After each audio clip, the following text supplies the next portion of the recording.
On a radiant Saturday afternoon, the kind that promises respite from life's relentless grind, the park shimmered under a golden sun.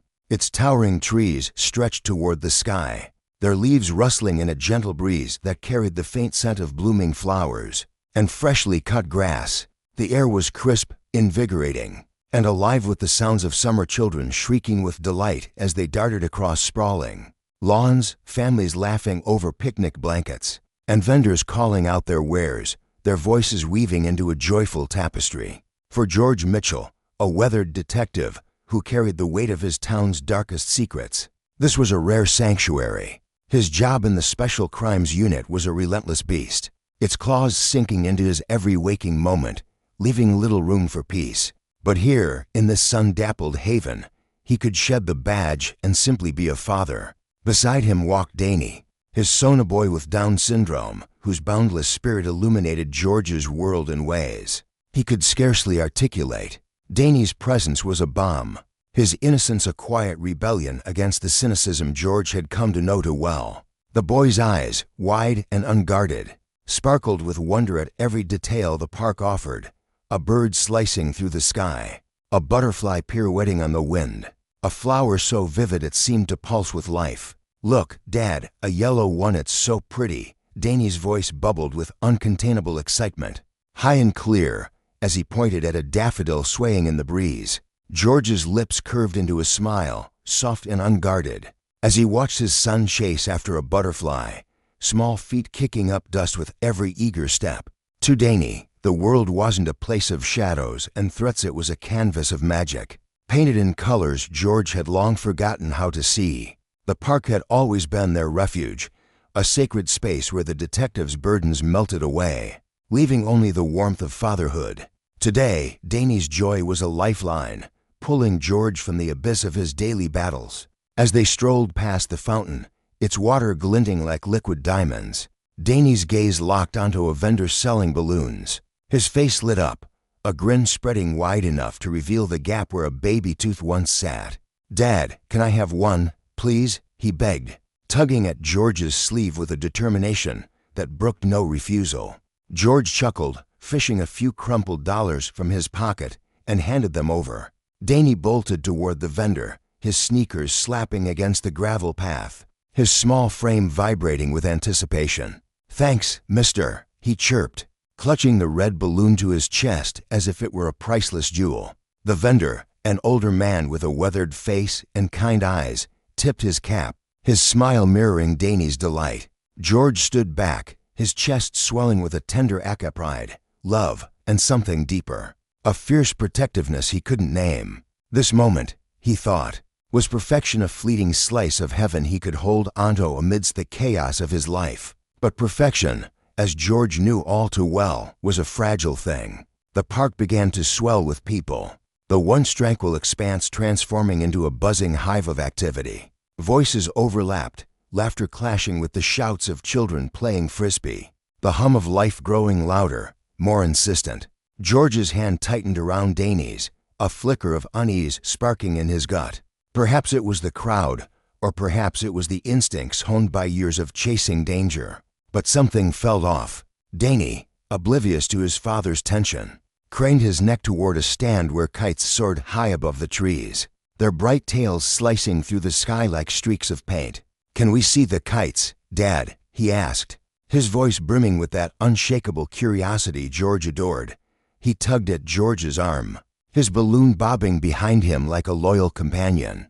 George hesitated, scanning the thickening throng. "In a bit, Danny. Let's stay here for now," he replied, his tone calm but firm, his eyes darting over the sea of strangers. The park's symphony of noise grew chaotic, a cacophony that pressed against George's senses. Danny, ever the explorer, wasn't content to linger. His attention snagged on a kite's wild dance, and before George could react, the boy slipped free, darting into the crowd with the balloon trailing in his wake. George's phone bootsed a call from the station, a nagging pull back to the world he'd escaped. He answered it absently, his focus fractured, and when he hung up moments later, dread sank its teeth into him. Danny was gone. The realization hit like a fist to the chest, stealing his breath, igniting a wildfire of panic. "Danny," he shouted, his voice raw and jagged, slicing through the park's clamor. He spun, eyes raking the crowd, searching for that flash of red balloon that had always been his beacon. But it was nowhere. The park, once a haven, morphed into a labyrinth of indifferent faces, swallowing his son whole. George's heart thundered as he shoved through the crowd, his calls growing hoarse, his fear a living thing clawing at his insides. He pulled out his phone, flashing Danny's photo, a snapshot from last summer. The boy beaming in a blue shirt. "Oh, anyone who would look. Have you seen him? He's got a red balloon," he pleaded, his voice trembling with desperation. A woman with a stroller offered a pitying frown. A teenage boy shrugged, eyes glued to his phone. No one had answers.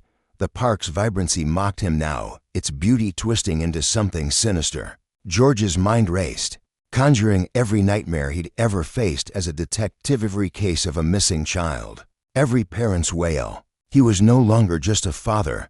He was a man teetering on the edge of loss, the weight of it crushing him. Unbeknownst to George, Danny had wandered far from the park's heart, his small frame guided by the kite's hypnotic sway. The sounds of laughter and vendors faded, replaced by the rustle of leaves and the distant chirp of crickets. He reached a quieter corner, the trees thicker here, their shadows stretching long and dark across the ground. His excitement ebbed, confusion creeping in as he glanced around. The park didn't feel magical anymore. It felt vast, unfamiliar, a puzzle he couldn't solve. "Dad?" he called, his voice small, quivering with uncertainty. His grip tightened on the balloon, its red hue a fragile anchor in a world suddenly too big. Fear flickered in his chest, quickening his breath, his earlier joy dissolving into a quiet, gnawing worry. Back in the fray, George's search grew frantic. Sweat beaded on his brow, his hands shaking as he pushed past picnickers and kite flyers. Then, a lifeline to police officers lounging on a bench, their uniforms crisp against the park's casual sprawl. Relief flared in George's chest. Surely they could help. He approached, his steps unsteady, his voice tight with urgency. "Excuse me, my son Dana's lost. He's wearing a blue shirt, holding a red balloon. Have you seen him?" The taller officer, a lanky man with sharp features, exchanged a glance with his partner before curling his lip into a smirk. Well, a little lost boy, huh?" he drawled, his tone dripping with mockery that sent a chill down George's spine. The shorter officer, stocky and rough-edged, leaned forward, arms crossed. "Ain't it risky, letting a kid like that wander off alone?" he said, his voice thick with disdain. George's stomach twisted, a warning bell clanging in his mind. These weren't the helpers he'd hoped for. They were predators in uniform, their words laced with a cruelty he recognized all too well from his years on the force. He swallowed his rising anger, forcing calm into his tone. "Please, I just need to find him." But the officers didn't move.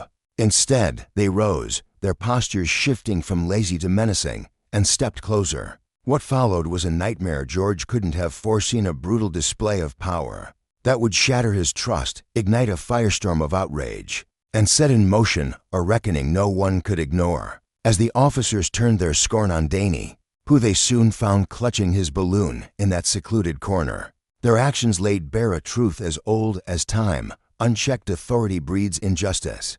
The boy's cries, soft and bewildered, echoed through the trees, a sound that would haunt George forever. But from that darkness, a spark ignited. Witnesses emerged, ordinary people, their outrage swelling into a chorus that drowned out the officers' arrogance. The park, once a stage for joy, became a battleground for justice. Its lessons searing and undeniable. Power abused carries a cost, and the innocent, when wronged, can awaken a force that reshapes the world. For George, for Danny, and for every soul who bore witness, this was only the beginning, a journey toward accountability, healing, and a future forged in the crucible of consequence. George's voice trembled with a raw, desperate edge as he pleaded, "Helfa's special needs."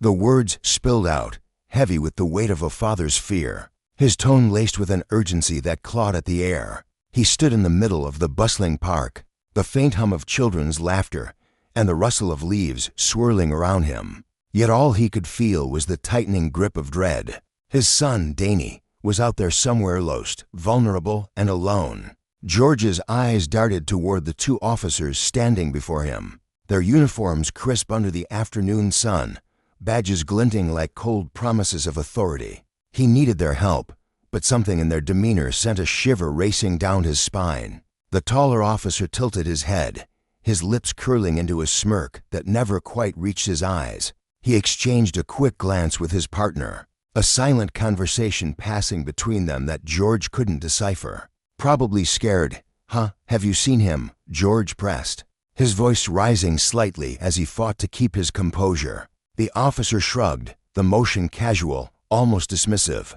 as if George's panic were nothing more than a fleeting annoyance. "Sure, we've seen plenty of lost kids today," he drawled, his tone dripping with indifference. "But this one doesn't seem like he's in too much danger, does it?" He gestured lazily toward the horizon, where a bright red balloon bobbed in the distance, tethered to a small figure George instantly recognized as Danny. George's gaze snapped to the park, his heart lurching as he scanned the sea of faces for his son. The balloon was a beacon, a fragile thread connecting him to Danny. But the officer's words gnawed at him, twisting in his gut like a dull blade. This wasn't the help he'd begged for, it was something else, something colder, more sinister. Before he could process the unease creeping through him, the shorter officer rose from the bench where he'd been slouched, his movements deliberate. "Predatory. You know what we could do," he said, his voice low and oily, each syllable dripping with menace. "Maybe we could teach this kid a lesson about wandering off in the first place." The words hung in the air, sharp and jagged, slicing through George's fragile hope. "Don't," George snapped, his voice cutting through the tension like a whip. He stepped forward, his instinct screaming at him to shield his son, but the taller officer moved faster. With a swift, almost playful motion, he snatched the red balloon from Danny's small hand. The boy, who had been standing quietly nearby, his wide eyes fixed on the world with innocent wonder, looked up in startled confusion. "Hey, that's mine," Danny said, his voice soft and unsteady, quivering like a leaf caught in a storm. He reached out with trembling fingers, his small frame straining to reclaim what was his. But the officer dangled it just beyond his grasp, his grin stretching wider, crueler. "Don't worry, kid," the taller officer mocked, his tone laced with a venomous edge that made George's blood run cold. "We'll take care of this for you." The words were a blade, cutting through the warm park air, and Danny's face crumpled under their weight. His eyes, once bright with the simple joy of a balloon floating against the sky, now shimmered with fear and bewilderment. He jumped, his little hands grasping at the air, his voice rising in a panicked plea. "No, that's mine," he repeated, the words breaking as terror began to take root. The shorter officer stepped closer, his shadow falling over Danny like a dark cloud. "Maybe you need to learn a little lesson about respect," he sneered, his voice thick with disdain. George felt the world tilt beneath him, his legs heavy as if anchored in quicksand. He lunged toward his son, every fiber of his being roaring to protect him. But the officers didn't flinch. They circled Danny, their towering figures overwhelming the boy, their presence a suffocating force. To them, Danny was a plaything, a source of twisted amusement. They taunted him, their words sharp and biting, their laughter a cruel echo that reverberated through the park. "Danny," George shouted, his voice hoarse, ragged with desperation. "Get away from them, buddy." He reached out, his hands shaking uncontrollably. But the taller officer stepped into his path, blocking him with an ease that fueled George's growing fury. The realization hit him like a sledgehammer: these men weren't here to help. They were hurting his son, reveling in his fear. Danny stood frozen, the balloon string still clutched in one hand, his small body trembling as he glanced between the officers and his father. He could sense the tension, the danger, but his young mind couldn't fully grasp the malice surrounding him. His face, once alight with joy, was now a mask of confusion and loss, his innocence unraveling under the weight of their cruelty. The officers pressed closer, their movements deliberate, almost choreographed, as if they were hunters cornering their prey. The taller one leaned down, his face inches from Danny's, his breath hot against the boy's skin. "You should never wander off like that," he said, his voice dripping with mock sympathy, each word a twisted parody of concern. "It's dangerous, kid." Danny's breath quickened, his small chest heaving as his hands tightened around the balloon string, his knuckles whitening under the strain.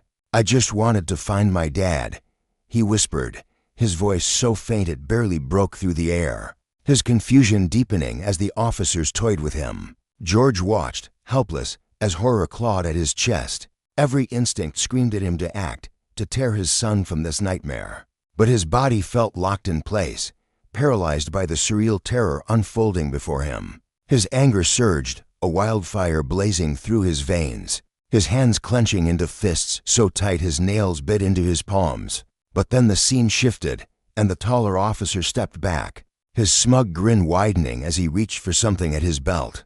Danny's eyes locked onto it, instantly a metallic gleam, catching the sunlight, cold and unforgiving. It was a gun. "Ever seen one of these, kid?" the officer asked, his tone light, almost playful, as if he were showing off a toy. But the weight of the object, the lethal reality of it, pressed down on George like a physical force. His heart stopped, time stretching into an agonizing eternity as he watched Danny stare at the weapon, his small face paling with disbelief. "No, I don't want it," Danny said, stumbling back, his hands shaking so violently the balloon string slipped from his grasp. "I just want my dad." His voice cracked, fragile and pleading, but the officer ignored him, pressing the gun into Danny's trembling hands. "Go on, take it," he urged, his grin a grotesque mask of delight.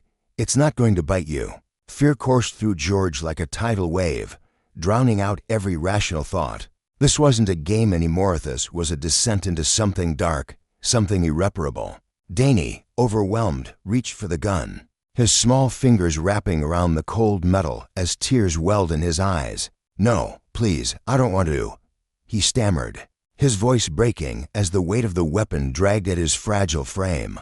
The officers laughed, their amusement a sickening chorus that echoed in George's ears, their cruel remarks urging Danny to aim, to hold it steady, as if his terror were a performance for their entertainment. In that moment, Danny's voice pierced through the chaos, small but clear. "Dad, I just want to find you." The words shattered George's heart, a desperate cry from his innocent son trapped in a nightmare. The air thickened with tension, every second stretching into an unbearable eternity. The officer's laughter rang out, a mocking symphony that fueled George's rage until it burned white-hot. His swate, vulnerable boyhood's only crime was wandering off in search of his father was being tormented by men who wielded their power like a weapon. George's hands shook as he reached for his own gun, the decision heavy, each movement deliberate. He couldn't stand by any longer, couldn't let these men strip away Danny's innocence, his trust, his light. "Move away from him," he barked, his voice a thunderous roar that cut through the park's hum. The gun in his hand was steady, unwavering, a stark contrast to the storm raging inside him. The officers froze, their smirks faltering for a split second, but the taller one recovered quickly, chuckling as if this were still a game. "Oh, don't worry, Captain," he said, his tone mocking. "We're just having a little fun, no harm done, right?" But George saw the truth in their iced darkness, the absence of remorse. This wasn't fun. This was cruelty, a blatant abuse of the authority they'd sworn to uphold. Danny dropped the gun then, the metal clattering against the ground, and George's voice softened, though it trembled with desperation. "Drop it, buddy," he said, his heart breaking as he watched his son's small frame buckle under the weight of fear. The boy's hands hovered in the air, still shaking, his wide eyes searching for his father amidst the chaos. The lesson here wasn't for Don yet, was for the officers, for anyone who dared to wield power without accountability. Justice, George realized, wasn't just about protection, it was about consequences. These men had crossed a line, preying on the vulnerable, twisting their duty into a tool of torment.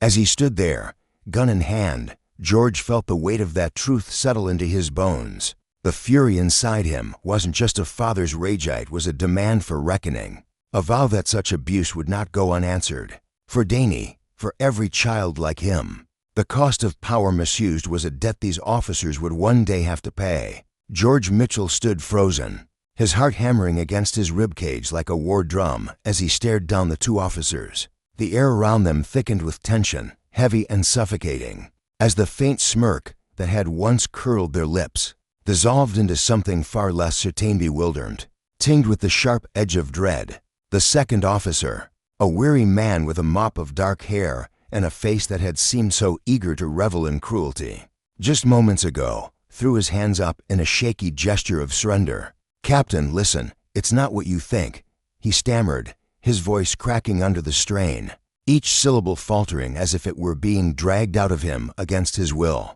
George's gaze bore into him, unyielding, a storm of fury and betrayal swirling in his dark eyes. His hands, steady despite the chaos raging inside him, tightened around the grip of his weapon, the cold metal grounding him in the moment. "Don't you dare try to justify this," he snapped, his tone sharp as a blade, cutting through the officer's feeble excuse with lethal precision. "You handed my son a loaded gun. You forced him to press it against his own head. Do you even comprehend the wreckage you've left behind?" The taller officer, a broad-shouldered figure with a jawline that hinted at stubborn pride, shifted his weight uneasily, his boots scuffing against the cracked pavement of the park. His earlier bravado clung to him like a tattered cloak, but it was fraying fast. "Look, it was just a stupid prank, okay?" he muttered, his voice gruff but unsteady, as if he were trying to convince himself as much as George. "We were messing around, that's all. No harm was meant." George's head snapped toward him, his anger surging like a tidal wave, unstoppable and fierce. "A prank," he roared, his voice rising above the distant wail of approaching sirens, the sound growing louder with every passing second. "You made my child, me little boy, believe he had no choice but to point a loaded weapon at himself. That's not a prank, you coward. That's a crime. That's a violation so deep it'll echo in his nightmares for years." His words hung in the air, heavy with the weight of a father's anguish. A man pushed to the edge by the betrayal of those he'd once trusted. Behind him, the park stretched out in a deceptively peaceful sprawl, green grass rolling gently under the late afternoon sun, the faint creak of a swing swaying in the breeze. But the serenity was a lie. The scene unfolding here was a battlefield, raw and ugly, the air thick with the stench of fear and the bitter tang of injustice. George could feel it all, the pulse pounding in his temples, the heat rising in his chest, the overwhelming urge to make these men pay for what they'd done. The officers were sweating now, beads of moisture glistening on their foreheads, their earlier swagger crumbling into dust. The second officer's hands trembled slightly as he lowered them, his eyes darting toward his partner as if searching for an escape that didn't exist. The taller one's shoulders hunched, his gaze flickering nervously between George and the weapon still trained on them. For a fleeting moment, they looked like cornered animals, their arrogance stripped away, replaced by the dawning realization that they'd crossed a line they couldn't uncross. George stood tall, a towering figure of resolve amidst the chaos, his every muscle coiled with the readiness to act. He couldn't afford to let his guard down, not now, not when Danny was still there, so small and fragile, standing just a few feet away. The boy clutched a red balloon in his tiny hands, its bright color a stark contrast to the pallor of his tear-streaked face. The string twisted around his fingers as if it were the only tether, keeping him from drifting away into the terror that had seized him. "Dad," Danny's voice broke through the suffocating silence, a soft, trembling whisper that sliced through George's rage like a knife. He turned his head slightly, just enough to catch sight of his son's wide, glistening eyes staring up at him. "I didn't mean to," Danny said, his words quivering as tears welled up and spilled over, tracing paths down his cheeks. "I just wanted to find you." In that instant, George felt something inside him shatter, a jagged, piercing ache that tore through his chest. His son's voice, so small and broken, carried the weight of innocence crushed under the reckless cruelty of men. Who should have known better? Danny hadn't done anything wrong. He'd only wanted his father, the one person he trusted to shield him from the world's dangers. And yet, here he was, trembling in the shadow of a nightmare these officers had crafted with their twisted game. George's grip on the gun softened, his hands loosening as the fire in his veins gave way to a desperate need to protect, to heal. "Danny, it's okay," he said, his voice dropping to a tender murmur, cracking with emotion as he took a cautious step toward his son. "I'm here now. You're safe. Everything's going to be all right, buddy." He sank to his knees before Danny, the gravel biting into his legs, and reached out to take the boy's trembling hands in his own. The gun still warm from Danny's grip felt like an alien thing, a cruel intruder in this moment of reunion. George gently pried it free, letting it fall to the ground with a dull thud, and pulled Danny into his arms. The boy's sobs were quiet, but relentless, his small body shaking as he buried his face against George's chest. George held him tighter, his arms a fortress against the world, as if he could erase the fear that had taken root in his son's heart. The officers stood there, silent and defeated, their presence a faint shadow compared to the bond between father and son. George didn't spare them a glance, and not yet. His world had narrowed to Danny, to the fragile warmth of his son clinging to him like a lifeline. But even as he cradled Danny, the distant howl of sirens grew sharper, cutting through the haze of emotion. Justice was coming, its sound reverberating through the trees, but it couldn't drown out the raw fury still smoldering in George's soul. His hands trembled not from fear, but from the unrelenting anger that pulsed through him, a wildfire that refused to be extinguished. He cast a fleeting glance at the officers. They were shadows of their former selves now, their faces drained of color, their shoulders slumped under the weight of their own actions. Gone were the mocking grins, the careless taunts they'd flung at Danny like barbs. They looked like men trapped in a nightmare they'd built with their own hands, and George felt a grim satisfaction in that. But it wasn't enough, not even close. These men had to answer for what they'd done. There could be no excuse, no leniency for the damage they'd inflicted. Danny's voice broke through again, softer this time, tinged with uncertainty. "Dad," George looked down, his chest tightening as he met his son's tearful gaze. Danny's face was a map of confusion and fear, his wide eyes searching for answers in the one person he still trusted. "You're safe now, buddy," George whispered, brushing a hand through Danny's tousled hair, his voice steady despite the storm raging inside him. "I'm here.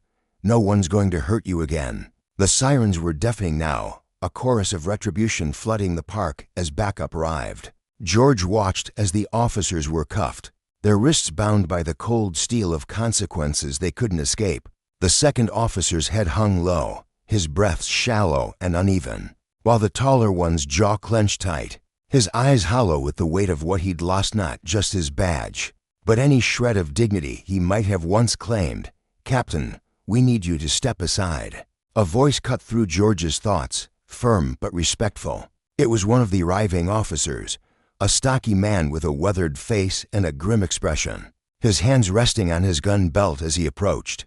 George nodded, his gaze lingering on the two men being led toward the squad cars. His pulse still thundered in his ears, but he knew this was only the beginning. The law would take its course, but the fight ahead was about more than these two. It was about a system that had allowed this to happen, about the trust they'd shattered with their abuse of power. The park, once a haven of laughter and light, felt like a war zone now, its tranquility tainted by the echoes of what had transpired. George stood at the heart of it, a weary soldier with Danny still pressed against him, the boy's small hands clutching his shirt as if letting go would unravel everything. "Are you okay, Danny?" George asked, his voice soft as he tilted his son's chin up gently.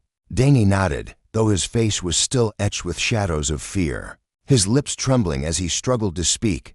"I'm sorry, Dad," he whispered, the words barely audible, fragile as glass. "I didn't mean to." His voice broke, and George shook his head, his heart twisting painfully. "You didn't do anything wrong, Danny," he said, his tone fierce with conviction. "Nothing at all. You're the bravest kid I know, and I'm so proud of you." He pulled Danny closer, resting his chin atop the boy's head, but his mind was a whirlwind. The officers were gone, their fate sealed in the back of those squad cars, but the scars they'd left behind lingered like ghosts. The media swarmed in like vultures, their cameras flashing and voices clamoring as they descended on the scene. News vans lined the park's edges, reporters shouting questions into the wind while protesters gathered beyond the police tape, their signs thrusting into the sky. Justice for Danny. End police brutality. The outrage was palpable, a wildfire spreading through the crowd, fueled by the grief and fury of what had been done to a child. George didn't care about the spotlight, didn't care about the chaos unfolding around them. All that mattered was Danny, getting him away from this madness, shielding him from the storm that was only beginning to brew. He guided Danny to the car, his hand firm on the boy's shoulder as they wove through the throng. The engine roared to life, and George gripped the wheel, his knuckles white as he steered them out of the park, away from the flashing lights and the chants that echoed in their wake. Danny sat silently in the passenger's seat, his stuffed doga scruffy thing with one ear half torn clutched tightly against his chest. The radio crackled with updates, each word a reminder of the weight now resting on their shoulders. This wasn't just their story anymore. It had become a rallying cry, a spark that could ignite change or fizzle into nothing if they didn't fight for it. George glanced at his son, whose eyes were fixed on the window, lost in a world of thoughts too heavy for a child to bear. "It's okay, buddy," he said quietly, reaching over to squeeze Danny's shoulder. "We're going to be all right. I promise you that." Danny turned to him, his gaze uncertain but flickering with a fragile hope. "Do you think the bad men will hurt anyone else?" he asked, his voice small, almost swallowed by the hum of the engine. George's breath caught, his heart sinking under the weight of that question. "No, Danny," he said, his tone resolute despite the ache inside him. "No one else is going to get hurt like this. Not if I can help it." Later that night, when the city's noise had faded to a dull hum and Danny was tucked into bed, George stood by the window, staring out at the darkened streets. The lesson here wasn't just about justice, it was about the cost of power wielded without care, the devastation left in its wake. Those officers had abused their authority, and the consequences had nearly destroyed a child's life. But George knew the fight wasn't over. It was about rebuilding trust, about ensuring that no other family would stand where they had today. With Danny asleep behind him, his small form curled beneath the blankets, George made a silent vow this would not be in vain. The road ahead was long, but together they'd walk it, father and son, united against the shadows of that day. In the quiet sanctuary of their home, George and Danny sat enveloped in a heavy stillness, the clamor of the day having faded into a distant hum. The world outside had settled, but within George's mind, the echoes of that dreadful incident reverberated relentlessly. Each memory stabbed at him, the officers' mocking sneers directed at his son, their biting, heartless jests, the thinly veiled threats that had turned a routine encounter into a living nightmare. It clung to George like a shadow he couldn't outrun, a torment that gnawed at his soul. Yet, as he gazed at Danny, who was slowly surrendering to sleep's gentle pull, his small fingers wrapped tightly around the worn stuffed dog that had been his constant companion since toddlerhood, something stirred deep within George. It wasn't hope, not quite yet, but a resolute spark, a burning determination that flickered to life. There was a battle ahead, a purpose to pursue, and he wouldn't rest until those who had shattered his son's world faced the consequences of their actions. The following morning, the air buzzed with the weight of breaking news. Reports flooded every channel, every screen. The story of Danny's ordeal igniting the public's attention like a match to dry grass. It spread with ferocious speed, a wildfire of outrage and sympathy that swept across the nation. The officers involved now stared down the barrel of criminal charges, their badges tarnished by their own cruelty. But for George, this was cold comfort. The damage they'd inflicted on Danny ran far deeper than any courtroom could mend. They'd stolen something irreplaceably: his innocence, his unwavering trust in those meant to shield him from harm. No verdict could stitch that back together. Still, George knew he couldn't rewrite the past. What he could do, what he had to do, is ensure those men never wielded their power to wound another soul. The days that followed blurred into a chaotic storm of emotions, a whirlwind of media clamor, supportive friends, and swelling protests that crashed over him like relentless waves. At times, it felt impossible to stay grounded, to keep from being swept away. But through the tumult, one truth anchored him: keeping Danny safe. That was the heartbeat of his every move. He'd promised his son that no one would hurt him again, a vow etched into his very being, and he'd fight tooth and nail to honor it. The endless phone calls, the tense meetings with his department, the barrage of reporters thrusting microphones in his face, all of it melted into the background. When George looked at Danny, in his son's fragile frame, he saw a quiet resilience, a strength that shone even as Danny grappled with the fractured pieces of his world. Once, Danny had been a burst of light, his laughter a soothing balm to George's tired spirit, filling their home with joy as bright as summer sun. Now, though, a shadow lingered in his eyes, a hollow sadness that George had never witnessed before. It pierced him, a jagged wound to his heart, as if Danny's trustance so boundless had been shattered into shards too small to piece back together. That night, as they sat side by side on the sagging couch, George noticed how unnaturally still Danny was. Gone were the restless wiggles, the chatter about cartoon heroes, the eager pleas for a scoop of ice cream. Instead, he sat motionless, clutching his stuffed dog as if it were the only tether keeping him from drifting away. The past 48 hours had piled a mountain of pain on Danny's young shoulders, and George could see it pressing down, threatening to crush him. "Danny, you okay, buddy?" he asked, his voice soft and tentative, like a whisper to coax a scared child from beneath the bed after a nightmare. Danny didn't answer immediately. His gaze stayed fixed on the stuffed dog, his small fingers tracing its frayed seams, searching for solace in the familiar texture. George's chest ached as he watched, the silence stretching between them like a chasm. He could see Danny trying to hold himself together, to muster the strength he thought his father needed to see. But the truth was plain wasn't okay. "Dad," Danny finally murmured, his voice a fragile thread, steady yet so soft it nearly broke George's heart. "Do you think I'm broken now?" The question landed like a sledgehammer, crushing the air from George's lungs. Broken. His son's boy, with a spirit so pure it could light up the darkest room, had been made to feel that way by those sworn to protect him. The injustice of it burned, a fire that threatened to consume him. "No, Danny," George replied, his voice thick with unshed tears, raw with emotion. "You're not broken. You're stronger than anyone I've ever known. What those men did, it doesn't define you. You're still the same Danny, my brave, incredible boy." Danny lifted his eyes, searching his father's face for the truth behind those words, his expression a mix of doubt and desperate hope. George reached out, pulling him into a tight embrace, feeling the tremble in Danny's small body as he melted into the safety of his father's arms. Then the tears came, quiet at first, then steady, a release of the terror and confusion Danny had bottled up.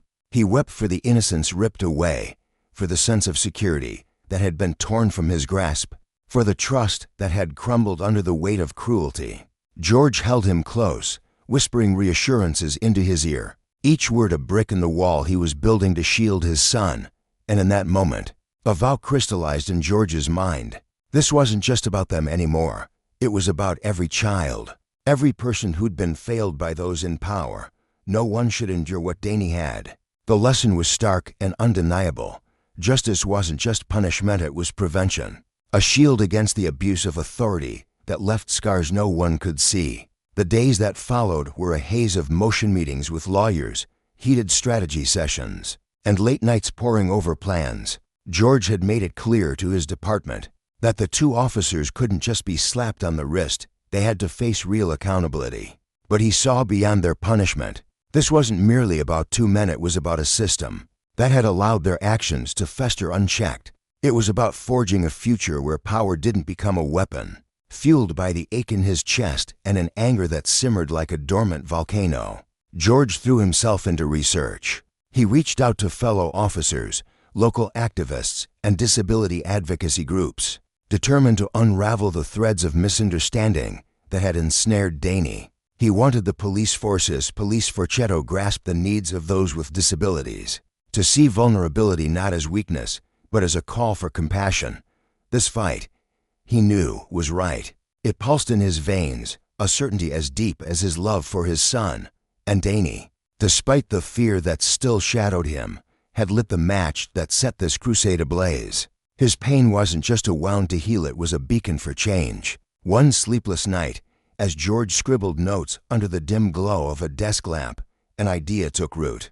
Fighting the system from within wasn't enough, needed to make it listen. And for that, he needed Danny's voice. The next morning, he knelt beside his son, who sat picking at his cereal, and proposed something bold. "Danny, how would you feel about coming with me to meet some people today? Folks who want to help us make things better. Danny's eyes, dulled by lingering sorrow, flickered with a spark of curiosity. "You mean I could help?" he asked, his voice tentative but edged with something new propose. George nodded, pride swelling in his chest. "Yeah, buddy. You could tell them what you think.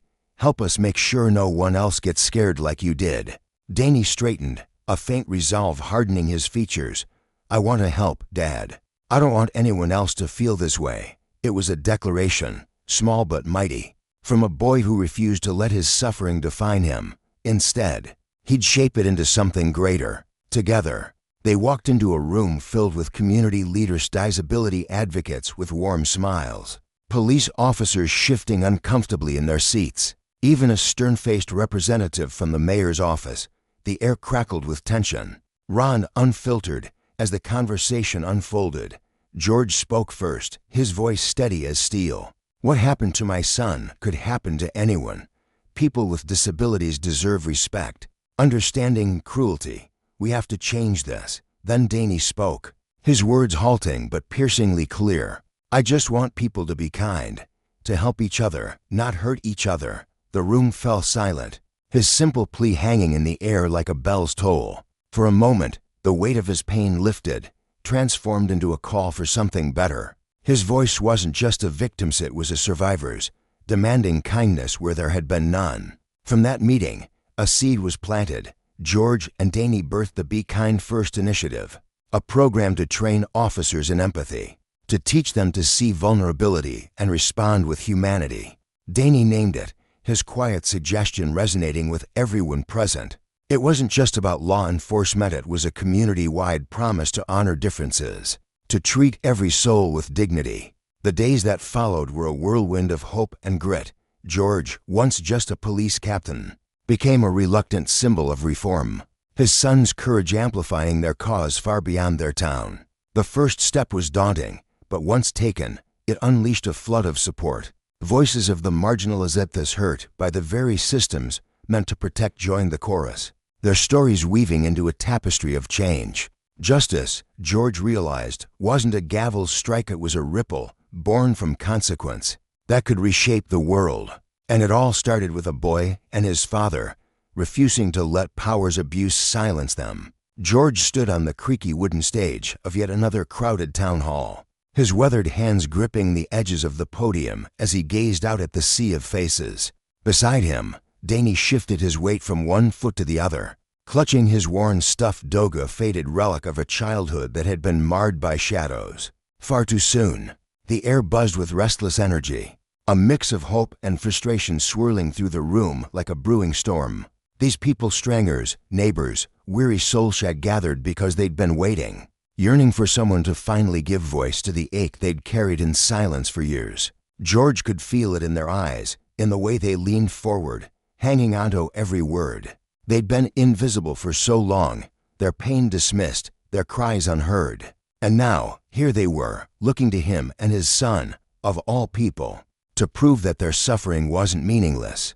Danny stepped forward, his small frame trembling faintly beneath the weight of the moment. George watched as his son took a shaky breath, the kind that betrayed the nerves still gnawing at him under the surface. But when Danny spoke, his voice cut through the room with a clarity that startled even George. "We just need to be kind," Danny said, his wide, trusting eyes sweeping across the crowd. His words were plain, unpolished, yet they landed like a thunderclap, reverberating in the hearts of everyone listening. If people were kind first, none of this would have happened.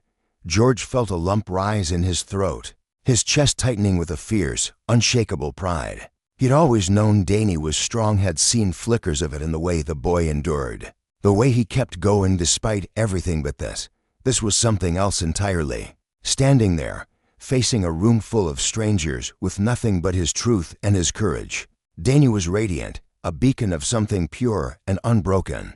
George realized, in that fleeting, electric moment, that he'd underestimated his son all along. Danny wasn't just surviving, he was shining, and the world was finally seeing it too. Together, they traveled tirelessly, in dusty gymnasiums, public forums in echoing civic centers, town halls lit by flickering fluorescent lights. What had started as a quiet ripple in their small corner of the world was swelling into something unstoppable. A tidal wave of awareness that swept beyond their town's borders and crashed onto the national stage. News vans rolled in, their antennas piercing the sky like spears, while advocates and politicians scrambled to latch onto the story. Danny's Talith raw, jagged horror of what he'd endured had struck a nerve deep within the collective conscience. People couldn't turn away anymore. The systemic rot, the betrayal by those meant to protect, the casual misuse of power, it was all laid bare, impossible to ignore. George felt the shift, the way the air thickened with urgency wherever they went. But with every step forward, there came a shadow trailing close behind resistance, inevitable and stubborn, rearing its head like a beast roused from slumber. Back at the police department, the atmosphere was heavy, thick with unspoken tension. George could sense it in the way the officers moved through the halls, their footsteps clipped, their conversations hushed. Some didn't get it, couldn't fathom why this uproar mattered. It's just how things are, one grumbled over a styrofoam cup of lukewarm coffee, his brow furrowed in genuine confusion. Why stir the pot now? Others stood rigid, arms crossed, their silence a wall of defiance. Change was a bitter pill, especially for those who'd built their lives on the unshakable foundation of the old ways. George knew it wouldn't be easy shaking the roots of something as deep and tangled as law enforcement never wasped it. He couldn't let it slide. Not after what had happened to Danny. Not when he knew there were others out there, unseen and unheard, suffering the same injustices. The department-wide meeting was a crucible, a moment where everything could either ignite or fizzle out. George stood before his colleagues, his broad shoulders squared, his voice steady despite the storm churning inside him. The room was a patchwork of expression. Some officers shifted uncomfortably in their seats. Others stared back with hard, unyielding eyes. "I know this isn't easy," George began, his gaze sweeping across the familiar faces, locking onto those he'd worked beside for years. "I know you've always followed the rules, done things the way we were taught. But that's exactly why we can't keep going like this. What happened to my Santo Danya? It's not just one bad day, one mistake. It's a crack in the system, and there are people out there counting on us to fix it." The silence that followed was suffocating, a held breath stretching into eternity. A younger officer, Jenkins, fidgeted with his badge, his jaw tight with unease, while veteran Sergeant Malone leaned back in his chair, arms folded, his weathered face etched with skepticism. George pressed on, undeterred. "We've got the power to make things right or be better. We can't just stand here and pretend everything's fine when it's not." The message hung in the air, a challenge and a plea all at once. He wasn't asking them to agree, not yet, just to listen, to consider what justice could mean if they dared to redefine it. As the weeks unfurled, George found himself thrust into a spotlight he'd never sought. Reporters swarmed like moths to a flame, their cameras flashing relentlessly, their questions sharp and probing. He and Danny couldn't step outside without a microphone shoved in their faces, a lens trained on their every move. George hated the scrutiny, the exposure, but he swallowed the discomfort, burying it deep. This wasn't about him anymore. It was about the mission, about turning Danny's pain into a force that could reshape the world. One evening, after a grueling day of interviews, they collapsed into the worn armchairs of their living room. The silence was a bomb, wrapping around them like a soft blanket. George's bones ached, exhaustion seeping into every fiber of his being. But there was something else, to a quiet glow, a sense of purpose that flickered despite the weariness. Across from him, Danny sat curled up on the couch, his stuffed dog pressed tight against his chest. The boy's eyes were bright, alive with a curiosity that cut through the stillness. "Dad," Danny's voice was soft, tentative, yet threaded with a fragile hope that made George's heart clench. "Do you think people are really listening? Do you think it'll change things for other kids too?" George set his coffee mug down, the ceramic clinking faintly against the table, and turned to face his son fully. In that moment, he saw it all: scars Danny carried, the resilience that had blossomed in their place, the way he'd transformed from a broken child into a voice for the voiceless. "I think they're listening, Danny," George said, his voice thick with emotion, a smile tugging at his lips. "And I think this is just the start." Danny's face broke into a grin, that radiant, room-lighting smile George hadn't seen in far too long. It was a promise, a glimpse of healing, a reminder that even in the darkest times, they could still find light. The next morning, the phone rang a call from the mayor's office. The city council wanted to meet, to chart the path forward for what they were calling the Be Kind First initiative. The response had been staggering. The entire city had rallied local shop owners, plastered signs in their windows. Teachers wove Danny's story into their lessons, and even officers like Jenkins, who'd once hesitated, stepped forward with quiet nods of support. The meeting was set for the following week, and George felt a tangle of nerves and excitement twisting in his gut. This wasn't just a moment for Danny or their family, it was a reckoning for the whole community. The mayor, a sharp-eyed woman with silver streaks in her hair, had already pledged an independent oversight committee to root out misconduct and mandatory training, to instill compassion in every officer. Justice, George thought, wasn't just punishment, it was prevention, accountability, a vow to never let power corrupt the duty to protect. The day of the council meeting dawned crisp and charged, the air humming with anticipation. The room was a throbbing pulse of humanity, activists with clenched fists, residents with weary hope, community leaders scribbling notes. George stood at the front, Danny beside him, the boy's small hand gripping his stuffed dog like an anger. The mayor rose, her voice slicing through the din. We're here to face what happened to Danny Mitchell, not just to mourn it, but to dismantle the failures that made it possible. We owe it to him, to every child, to build something better. George's chest tightened, his breath catching as her words sank in. The officers lined the back wall, their faces a gallery of conflict, some softened, others stone cold. But they were there, listening.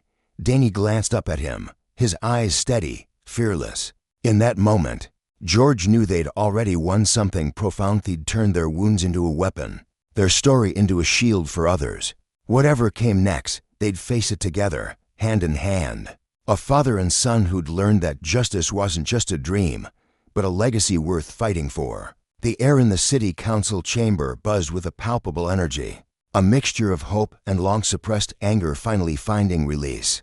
George Mitchell stood near the front, his broad shoulders squared, his weathered hands trembling slightly, not from fear, but from the overwhelming pride surging through him. Beside him, his son Danny shifted his weight from one foot to the other, his young face illuminated by a quiet glow, a spark of something new and unbreakable. The silence that had once cloaked Danny, a heavy shroud born from the terror of that awful day, was gone now. In its place stood a strength so subtle, yet so profound that George could hardly believe.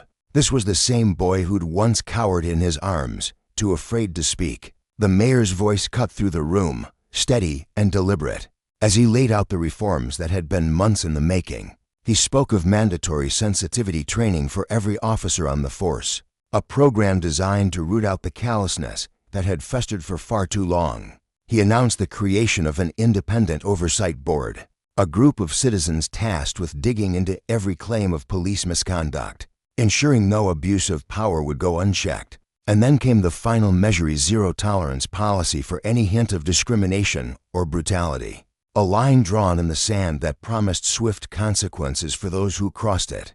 With each declaration, the crowd erupted into applause, a thunderous roar that shook the walls and sent a shiver down George's spine. He glanced at Danny, whose lips curved into a faint, proud smile, and George felt his chest tighten with emotion. This wasn't just a victory for them, it was a reckoning for everyone who'd ever been silenced by fear. The floor opened to the public, and the room fell into a hush so deep it seemed the world itself held its breath. An older woman stepped forward, her gray hair pulled back in a tight bun, her steps slow but purposeful. George recognized her in Stantlemers, Evelyn Harper from the neighborhood council, a fixture at every community meeting, her soft voice always carrying the weight of decades lived and lessons learned. She gripped the microphone with hands that trembled slightly from age, not nerves, and when she spoke, her words landed like stones in still water, rippling outward to touch every soul in the room. I've watched power run wild in this town for too long, she began, her tone steady, her eyes sharp with memory. I've seen mothers bury their sons, children grow up with nightmares instead of dreams, families torn apart by men who thought a badge gave them the right to play God. I've lived through it all, and I'm tired of the hurt, tired of the excuses. We've been quiet too long, pushed down too long. It's time we stand up and demand better." Her voice never rose, but it didn't need to. The quiet fury in it was enough to set the room ablaze. The applause that followed was deafening, a tidal wave of agreement that lifted the weight of years from George's shoulders. He realized then that this fight wasn't just his or Danny's, it belonged to every person who'd ever felt the sting of injustice, every voice that had been drowned out by the arrogance of unchecked authority. One by one, others came forward, each story a thread in a tapestry of pain and resilience. A young man with a scar snaking down his cheek recounted the night he'd been beaten for no reason other than the color of his skin, his voice shaking with rage he could no longer contain. A mother, her eyes red-rimmed and weary, spoke of her daughter's terror after a routine stop turned into a nightmare of threats and intimidation. An elderly man, leaning heavily on a cane, told of decades spent avoiding the police, his trust eroded by a lifetime of slights and abuses. With every word, the room grew heavier, the air thick with the raw truth of lives shaped by fear. Yet beneath that weight was something else, a burgeoning hope, a sense that this moment could rewrite the future. When Danny's name was called, George's heart lurched into his throat. He'd always known his son was brave, but this was different. This wasn't the Danny who'd charmed neighbors with his quick grin or rallied friends at the park. This was a boy stepping into a spotlight he'd never asked for, facing a crowd that hung on his every word.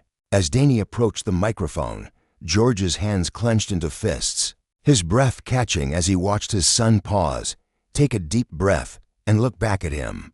George nodded, a silent tether of strength passing between them, and Danny turned to face the sea of expectant faces. "My name is Danny Mitchell," he said, his voice small but clear, cutting through the stillness like a bell.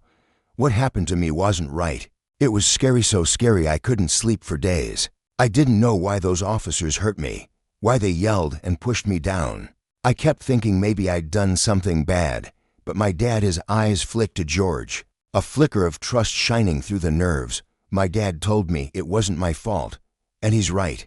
It's not okay to hurt people just because you can. It's not okay to make them afraid. We're supposed to help each other, to be good to each other, not tear each other down." For a moment, the room was silent, the weight of Danny's words settling over everyone like a gentle rain.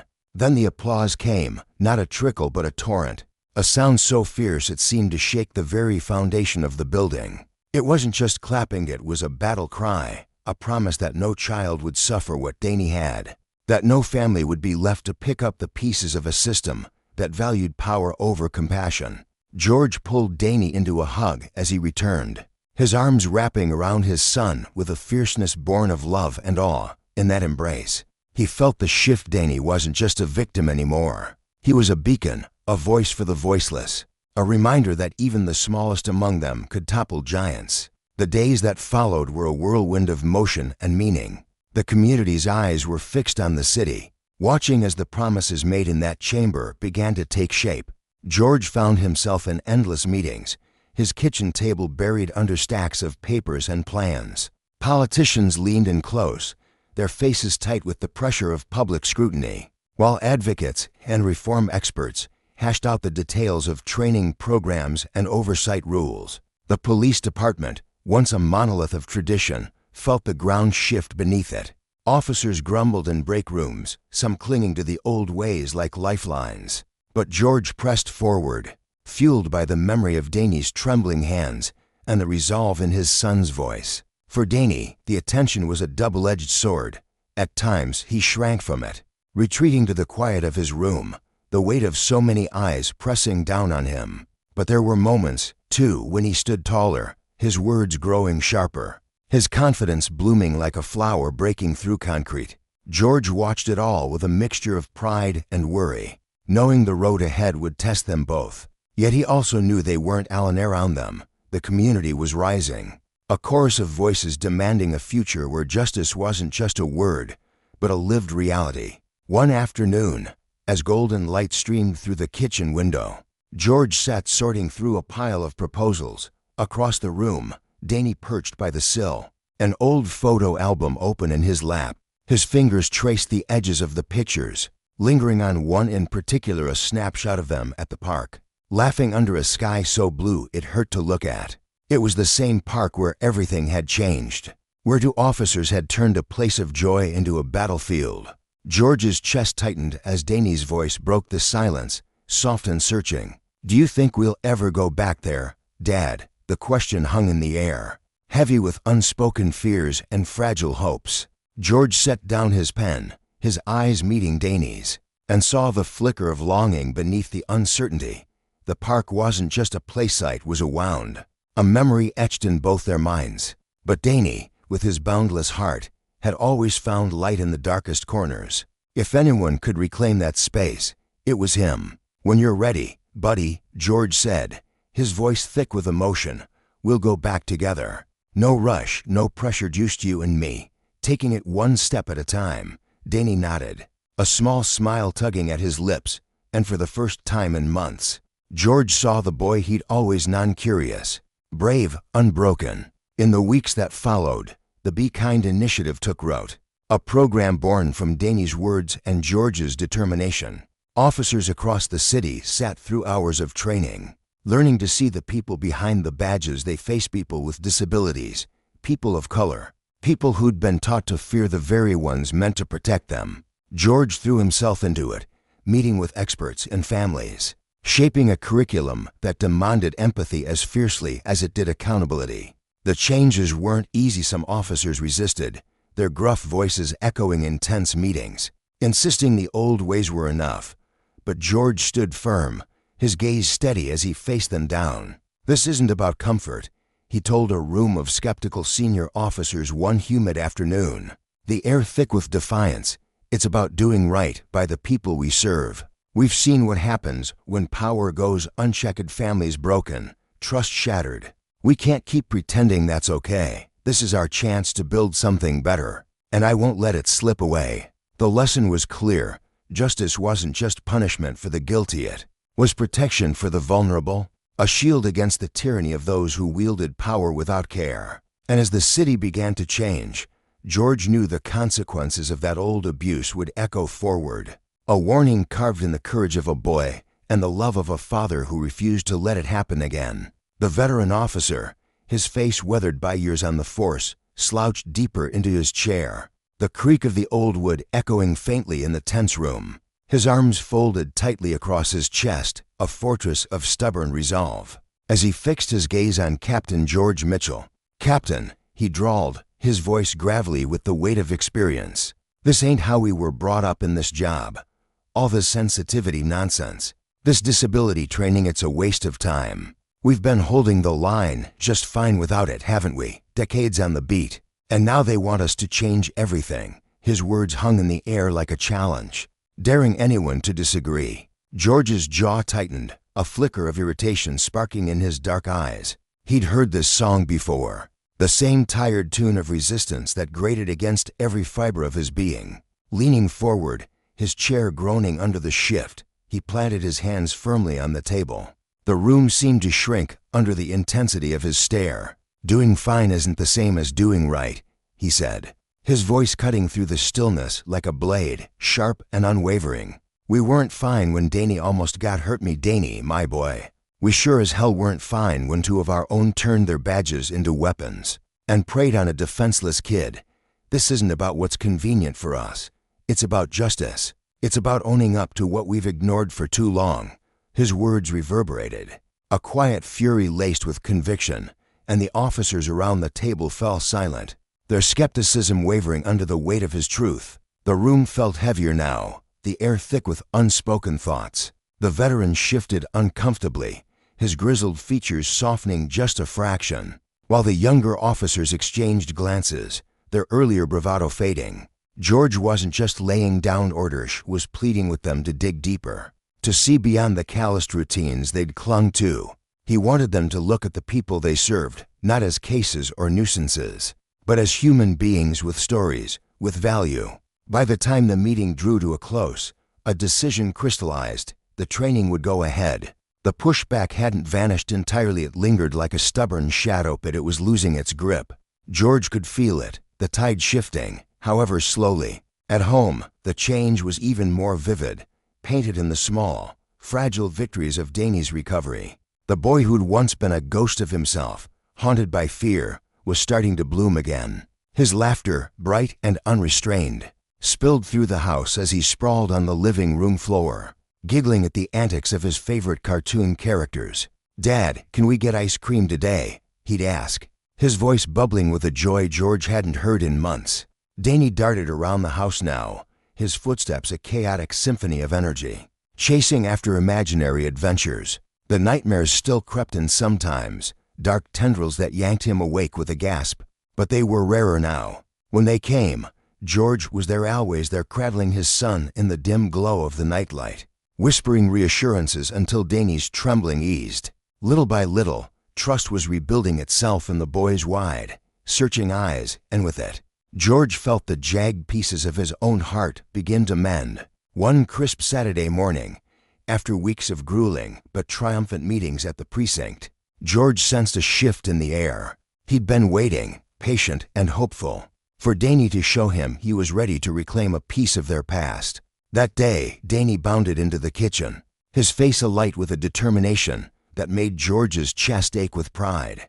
"Dad," he said, his voice brimming with a newfound courage, "I think I'm ready to go back to the park." George froze, his coffee mug halfway to his lips, and studied his son's expression. "You sure, buddy?" he asked softly, his tone a delicate balance of caution and hope. Danny's smile was small but steady. "Yeah, I think so." And just like that, they were off, stepping into a world that felt both familiar and utterly transformed. The park stretched out before them, a sprawling canvas of towering oaks and winding gravel paths, alive with the distant shouts of children playing. It was the same place they'd always known. The vendor by the fountain still hawked his balloons. The breeze still rustled through the leaves, but for George, it was like seeing it through new eyes. He walked beside Danny, their steps falling into the old rhythm, but there was a lightness now, a quiet triumph woven into every moment. Danny tugged at his hand, leading him to the balloon stand, and picked out a bright red one, clutching it with a grin that lit up his whole face. As they wandered deeper into the park, George felt the burden of the past begin to slip away, replaced by something warmer, something up, fragile but growing stronger with every step. Later, as the sun dipped low, painting the sky in hues of orange and gold, they settled onto a weathered bench. George draped an arm around Danny's shoulders, pulling him close, the balloon bobbing gently in the evening breeze. "You're the bravest kid I know," he murmured, his voice thick with emotion. Danny tilted his head up, his eyes shining with a warmth that pierced George's soul. "That's 'cause I've got the best dad," he replied, and for the first time in what felt like forever, George let himself believe it. The storm that had ravaged their lives had passed, leaving scars, but also a path forward. They weren't at the end of their journey yet, but together, they'd weathered the worst of it. Beyond their home, the city itself was stirring, reshaped by the echoes of that day. George felt it in the sidelong glances people cast his way now, not suspicion, but something closer to recognition, even respect. Conversations buzzed with talk of the reforms sweeping through the police department, a ripple that had grown into a wave. What had once been a murmur of frustration among the weary had swelled into a chorus, demanding change. The Be Kind First initiative, born from Danny's pain and George's resolve, had taken root, blossoming into a citywide movement. It wasn't just about fixing the force anymore, it was about accountability, about a community waking up to its own power. And it was gaining momentum, day by relentless day. George threw himself into the work, overseeing training sessions where officers sat, some grudgingly at first, learning to listen rather than react. He met with community leaders, their voices rising in tandem with his own, and watched as policies took shape, tangible shifts that promised safer streets and louder voices for the vulnerable. But it wasn't the official strides that struck him deepest. One morning, after a marathon meeting with city brass, he trudged into his office, exhaustion clinging to him like a second skin, only to find a stack of letters waiting. He sank into his chair, flipping through them, his breath catching at the sheer number. Families who'd lost faith in the badge wrote of renewed hope. Teachers praised the shift in their students' safety. Small business owners thanked him for giving their neighborhoods a voice. Some mentioned Danny by name, calling him a hero, a spark that had ignited their own courage. George's hands trembled as he read, overwhelmed by the outpouring of a city he'd vowed to serve. The change wasn't just on paper, it was in the faces he passed every day. Officers who'd once scoffed at him now nodded in quiet acknowledgement. Activists who'd eyed him warily now sat across from him, sharing coffee and ideas. Empathy was becoming their common tongue, a language of understanding and responsibility that bridged old divides. For George, it was everything, proof that justice wasn't a distant dream but a living, breathing possibility. One warm Saturday, the park became a stage once more, this time for a rally that pulsed with life. The crowd was a tapestry of fast young and old, weathered and hopeful, holding signs that shouted justice for all alongside quieter ones that read "Be kind" first. George and Danny stood at the heart of it, not just witnesses but architects of the message. Local advocacy groups had rallied around Danny's story, turning his bravery into a beacon. As they took the stage, Danny's small hand gripped George's, his knuckles white with nerves. George's heart thudded, a mix of pride and protectiveness, as Danny stepped to the microphone. The boy's voice quavered at first, a fragile thread in the wind. "My name's Danny Mitchell," he began, then steadied, growing bolder. "Something really bad happened to me. I got hurt, and I didn't know why. But now I see it's not just my story, it's about everyone who's ever been scared, or treated like they're nothing." He paused, searching the sea of faces until he found George's steady gaze. "We all deserve kindness. We all deserve to feel safe. That's why I'm here so no one else has to feel like I did." The silence that followed was electric, then shattered by applause that roared like thunder, raw and full of heart.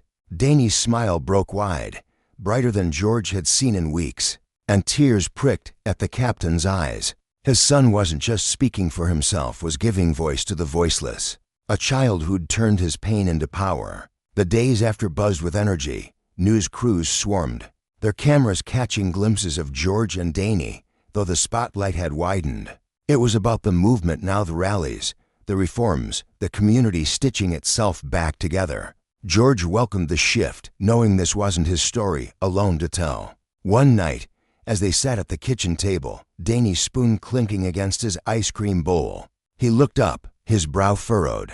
"Dad," he asked, voice soft with wonder, "do you think things will ever really change? Like, really change?" George set his mug down, the question settling heavy between them. He thought of the long road ahead, the uncertainties still looming, but also the hope, the undeniable, stubborn hope. "I think they're changing already, Danny," he said, his voice firm with a belief he felt in his bones. "And no, it won't always be this hard. We're making it better, together." Danny nodded, a small smile tugging at his lips, and George knew they'd keep fighting for justice, for kindness, for a world where no one's power could silence another's worth. In a city where the echoes of history whispered through every cracked sidewalk and shadowed alley, change was stirring.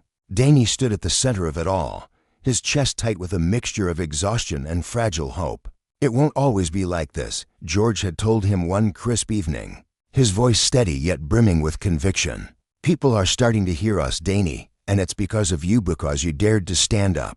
Danny's eyes softened as those words sank in, his tense jaw loosening just enough to let a flicker of belief take root. The fight was far from over.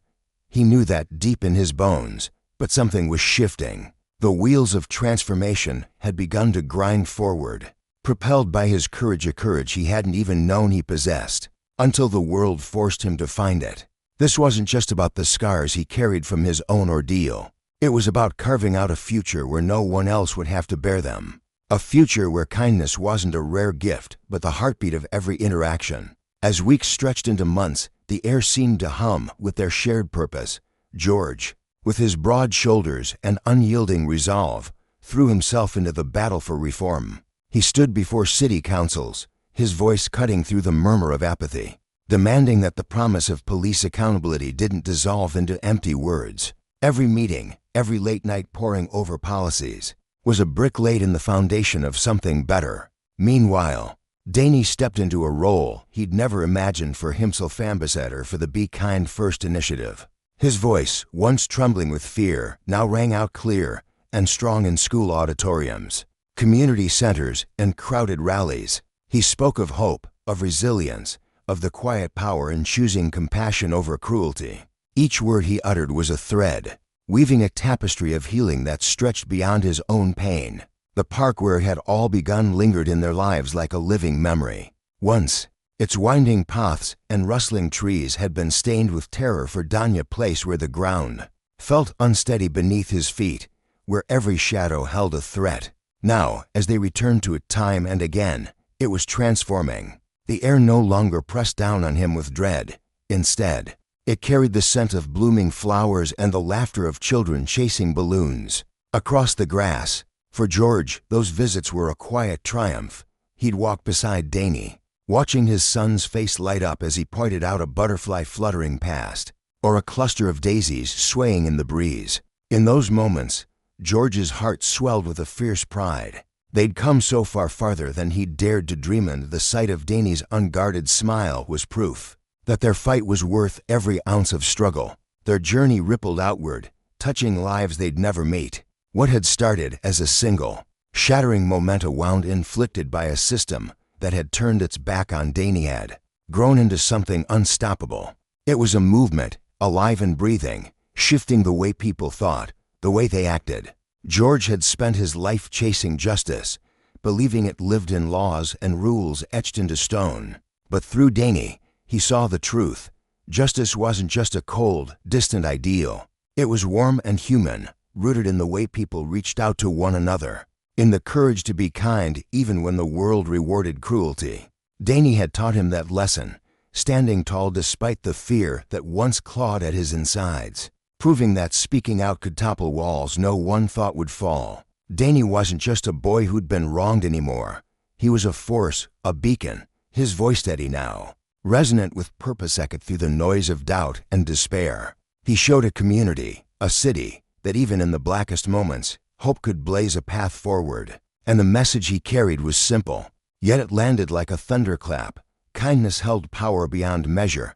It could outlast fear, outshine hate, and mend wounds so deep they seemed eternal. George felt it too, that unshakable truth, as he stood by his son's side.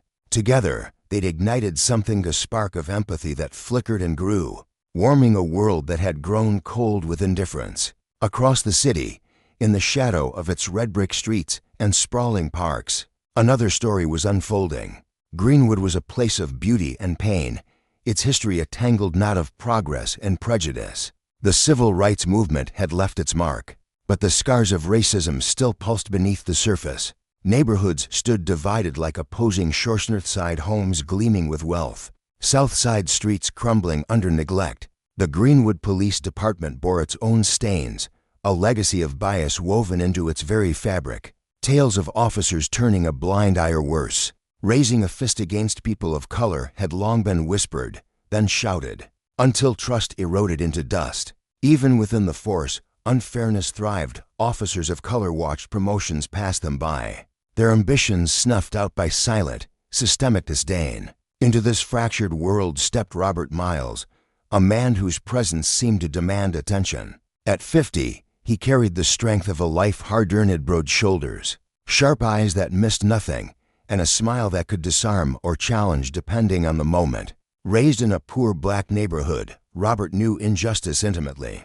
He'd seen it in the hungry faces of his childhood friends, felt it in the weight of every sidelong glance. For 25 years, he'd worn a badge, determined to be a shield rather than a sword. His reputation preceded him, reforms that turned his struggling department into a place of fairness, trust rebuilt with communities that had once turned away. When Greenwood's mayor tapped him as police chief, it was a gamble wrapped in hope.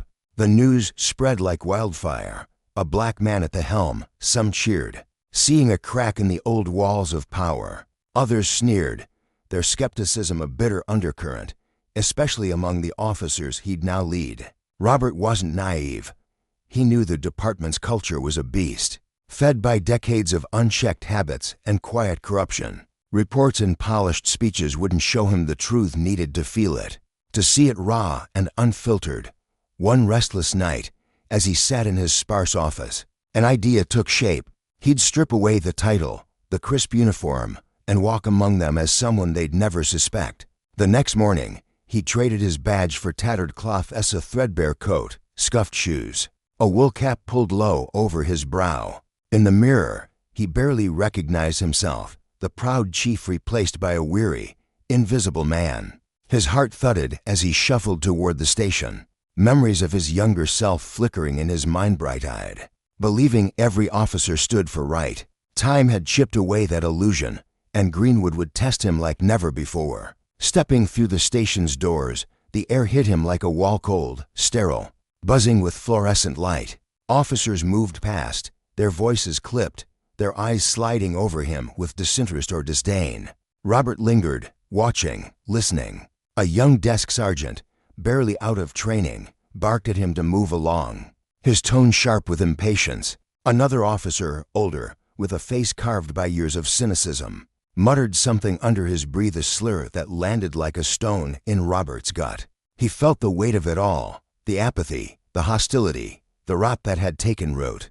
But beneath his ragged disguise, his mind burned with purpose. This wasn't just about exposing flaws. It was about dismantling a machine that crushed the vulnerable and rewarded the cruel. Back in the park, Danny and George walked on, their steps lighter with each passing day. The movement they'd sparked wasn't perfect, wasn't finished, but it was real. Robert, too, pressed forward, his resolve hardening with every truth he uncovered. Their stories wove together, threads of a larger tapestry proof that power misused brought ruin. But courage and kindness could rebuild what was broken. Justice, they all learned, wasn't a gift bestowed from above. It was a fire kindled in the hearts of those who dared to care, a flame that grew brighter with every hand that reached to shield it. Together, they faced the long road ahead, knowing the cost of faltering and the strength in standing as one. The vast reception area of the police station buzzed with the carefree chatter and laughter of a few officers lounging about, their voices bouncing off the high ceilings and polished floors, filling the cavernous space with a jarring, hollow cheer. Robert, his weathered hands trembling slightly, stepped forward with measured caution, his heart thudding against his ribs like a drumbeat of resolve. He was a man worn thin by life's relentless grind, yet there was a quiet dignity in the way he carried himself, his stooped shoulders bearing an invisible burden. As he neared the front desk, his eyes flickered with a faint hope, a fragile plea for kindness in a world that had so often turned its back on him. Behind the counter sat Peter Jenkins, a young officer in his early 30s, his short-cropped hair framing a face hardened by a sternness that bordered on cruelty. His legs were casually propped up on the desk, one crossed over the other, as he toyed with his phone, his fingers flicking across the screen with an air of bored indifference. His eyes, sharp and unyielding, glinted with a smug self-assurance that seemed to radiate from him like a cold wind. When he glanced up and caught sight of Robert approaching, his lips curled into a faint sneer, his gaze flashing with a contempt that stung sharper than any spoken word. "Hey, what are you doing here?" Peter's voice cut through the air, icy and edged with irritation, as though Robert's mere presence was an affront to his day. He didn't bother to mask his disdain, letting it drip from every syllable like venom. Robert dipped his head slightly, a gesture of humility rather than submission, and spoke in a voice soft but steady, each word carefully chosen. "I need help. I'm hungry, and I don't know where else to turn. Could you please assist me?" His tone carried a quiet desperation, a man reaching out for a lifeline in a sea of indifference. Peter's smirk widened into something crueler, a mocking grin that twisted his features. He set his phone down with a deliberate slowness, as if savoring the moment, then rose from his chair and leaned forward over the counter, his posture radiating arrogance. "Help, this isn't some charity church or a handouts camp, old man," he drawled, his voice thick with sarcasm that landed like a slap. "If you want to eat, how about you get out of here and find yourself a job?" Robert's chest tightened, his pulse quickening as he fought to keep his composure. The weight of Peter's words pressed down on him, but he refused to let them break him. Swallowing the lump in his throat, he pressed on, determined to test the limits of this young officer's humanity. "I truly have nowhere else to go," he said, his voice trembling slightly but resolute. "I just need some food, or maybe some directions, anything to help me get by." Peter cut him off with a harsh, barking laugh that shattered the air like glass. He spun around to face the cluster of officers lounging in the corner, their idle chatter pausing as they turned their attention to the scene unfolding at the desk. "Listen up, guys," Peter called out, his tone gleeful and theatrical. "We've got a homeless old man here begging for scraps hilarious, right?" The room erupted in a chorus of laughter, a cruel symphony of amusement that echoed off the sterile walls. A few of the officers craned their necks to get a better look at Robert, their eyes gleaming with disdain. One, a burly man with a crooked grin, let out a low whistle, as if Robert were the punchline to some private joke. Robert's gaze darted around the room, searching desperately for a flicker of empathy, a single face that might soften at his plight.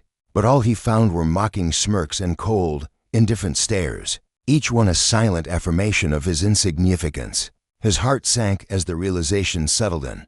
No one here would lift a finger to stop this. Peter, emboldened by the jeering support of his peers, stepped out from behind the desk and strode toward Robert with a swagger that oozed aggression. He planted himself squarely in front of the older man, his broad frame looming like a storm cloud. His eyes narrowed into slits of hostility. "Listen, old man," Peter hissed, his voice low and menacing. "I don't have time to waste on lazy bums like you. You're filthy enough to stink up this whole station. Get out before I call some backup to haul you out of here myself." His words were a blade, sharp and deliberate, meant to cut deep. Robert stood rooted to the spot, his frail body trembling faintly as he struggled to hold onto his dignity. "I'm only asking for a little humanity," he said, his voice hoarse and raw with emotion, each syllable scraping against the back of his throat. "I thought the police were here to protect and help people like Methos who can't help themselves." Peter threw his head back and laughed again, a sound so hollow and derisive it seemed to mock the very idea of compassion. "Humanity? What do you think this is, some sob story charity? Don't drag us into your pathetic little tale," he sneered, his sarcasm a weapon wielded with precision. The officers behind him roared with laughter, their voices blending into a cacophony of scorn. One of them, a weary man with a patchy beard, piped up with a sarcastic drawl, "Hey, Peter, don't forget to grab him a cup of coffee, looks parched." The suggestion sent the group into another fit of hysterics. Peter's eyes lit up with a sudden, malicious spark. He spun on his heel, marched back to the desk, and snatched up his half-empty coffee cup, the dark liquid sloshing against the sides. Turning back to Robert, he held it aloft with a theatrical flourish. "Oh, right coffee. Here's my humanity for you," he declared, his voice dripping with venom. Before Robert could react, Peter tilted the cup and poured the lukewarm contents directly onto Robert's tattered jacket. The coffee splashed across the worn fabric, seeping through the threadbare material and leaving a sprawling, ugly stain. The bitter aroma filled the air as the liquid trickled down Robert's chest, soaking into his shirt and chilling his skin. The room exploded with laughter, a raucous wave of glee that crashed over Robert like a tide. Peter stepped back, folding his arms across his chest with a smug, triumphant grin, as though he'd just delivered the performance of a lifetime. "Now get out," he said, his tone icy and final, "before I have to get serious." Robert stood motionless, the dampness spreading across his chest like a mark of shame. He didn't lift a hand to brush it away. Instead, he let it sit there, a tangible reminder of the cruelty he'd endured. His eyes locked onto Peter's, and though they shimmered with a profound sadness, there was a fire beneath them, a steely determination that refused to be extinguished. "You've made a sad point today," he said, his voice steady despite the weight of his words, each one landing like a stone. "People like Muick, vulnerable, down on our luck, we should be the ones you shield, not the ones you mock and degrade. You've not only hurt me, but you've tarnished the honor of what this badge is supposed to mean." For a fleeting moment, Peter faltered, caught off guard by the quiet strength in Robert's tone. But his arrogance quickly snapped back into place, his lips curling into a defiant sneer. "What, are you giving me a morality lecture now?" he scoffed, his voice brimming with bravado. "Get out of here before I toss you out myself." Robert said nothing more. He turned slowly, each step deliberate and heavy, as though the weight of decadessive prejudice, of dismissal, of broken promise pressed down on his frail frame. The jeers and laughter followed him like a shadow as he made his way toward the station's double doors, the sound ringing in his ears long after he stepped outside. The officers inside didn't pause their mockery. Oblivious to the truth they'd just trampled, the man they'd ridiculed was none other than Robert Grayson, the city's newly appointed police chief, a figure poised to uproot their world. As the doors swung shut behind him, Robert paused on the sunlit steps, the damp stain on his jacket glistening faintly in the morning light. He drew a deep, shuddering breath, his chest tight with a tangle of emotion: humiliation, anger, and an unshakable resolve. The sting of the coffee lingered on his skin, but it was the deeper wound, betrayal of trust in those meant to uphold justice, that cut him to the core. He could still hear the echoes of their laughter, a sound that gnawed at him, fueling a quiet vow this would not stand. He wouldn't let ignorance, cruelty, and abuse of power fester within the force he'd sworn to lead. Rather than storm back inside and confront them head-on, as they might have expected, Robert chose a different path. A heated outburst would only stoke their defiance, entrenching the rot further. No, he needed to strike at the root, and for that, he required allies with real authority. His mind settled on Mayor Gerald Collins, a man whose influence could turn his vision into action. As he climbed into his car and pulled into the parking lot near the mayor's office, Robert caught a glimpse of himself in the rearview mirror. His lined face stared back, weary but resolute, and a question gnawed at him. How could he dismantle a culture so deeply woven into the fabric of the force? How could he uproot the prejudice that had taken root in the hearts of men like Peter? But then, a memory flickered to life: why he joined the police all those years ago. It wasn't for power or prestige. It was to serve, to protect, to ensure justice remained a beacon for all, not a privilege for the few. This wasn't just a job, it was his purpose, and he couldn't let a system corrupted by arrogance and brutality snuff out that light. The incident at the station replayed in his mind as he drove with taunts, the coffee staining his clothes, the laughter that mocked not just him, but the very idea of fairness. It wasn't merely personal, it was a symptom of a sickness that had gone unchecked for too long. When he reached the mayor's office, Robert hesitated outside the door, his hand resting on the cool metal handle. His nerves prickled, but beneath them burned a certainty. What he did next would ripple far beyond this moment. He stepped inside, and Mayor Collins, a stocky man with graying hair and a stern but thoughtful demeanor, looked up from his desk. He gestured for Robert to sit, his eyes narrowing with concern as he sensed the gravity in the older man's posture. Robert recounted the morning's events in meticulous detail: cold greetings, the jeers, the coffee soaking through his jacket, the utter disregard for decency. His voice trembled at times, not from weakness, but from the depth of his frustration. Yet he pressed on, laying bare the ugliness he'd witnessed. When he finished, a heavy silence hung between them. The mayor leaned back in his chair, his brow furrowed, his fingers steepled as he processed the weight of Robert's words. "Robert," Collins finally said, his tone somber and resolute, "I'm deeply sorry you went through that. It's an outrage and insult to everything this city should stand for. We can't let this slide. We need to act, and fast." Robert nodded, his jaw tight. Apologies were a start, but they were hollow without follow-through. "I didn't come here for sympathy," he said, his voice firm. "I need your support to call a meeting with the entire department. I'll reveal my position as chief, and I'll lay out how things are going to change. Justice isn't some lofty dream, it's a necessity. And I won't let officers like Peter drag this force's name through the mud any longer." The mayor studied him for a long moment, his eyes tracing the lines of determination etched into Robert's face. Then he nodded, a spark of agreement lighting his gaze. "I get it," he said. "I'll make it happen. You've got my backing." As Robert left the office, the damp patch on his jacket had begun to dry, but the memory of that morning clung to him like a second skin. He thought of Peter, so smug and untouchable, and the others who'd laughed without a shred of remorse. They didn't know it yet, but their reckoning was coming, not through vengeance, but through the slow, steady hand of justice, a force they'd mocked but could no longer escape. For Robert, this was more than a personal slight. It was a lesson carved in the stains on his clothes and the resolve in his heart.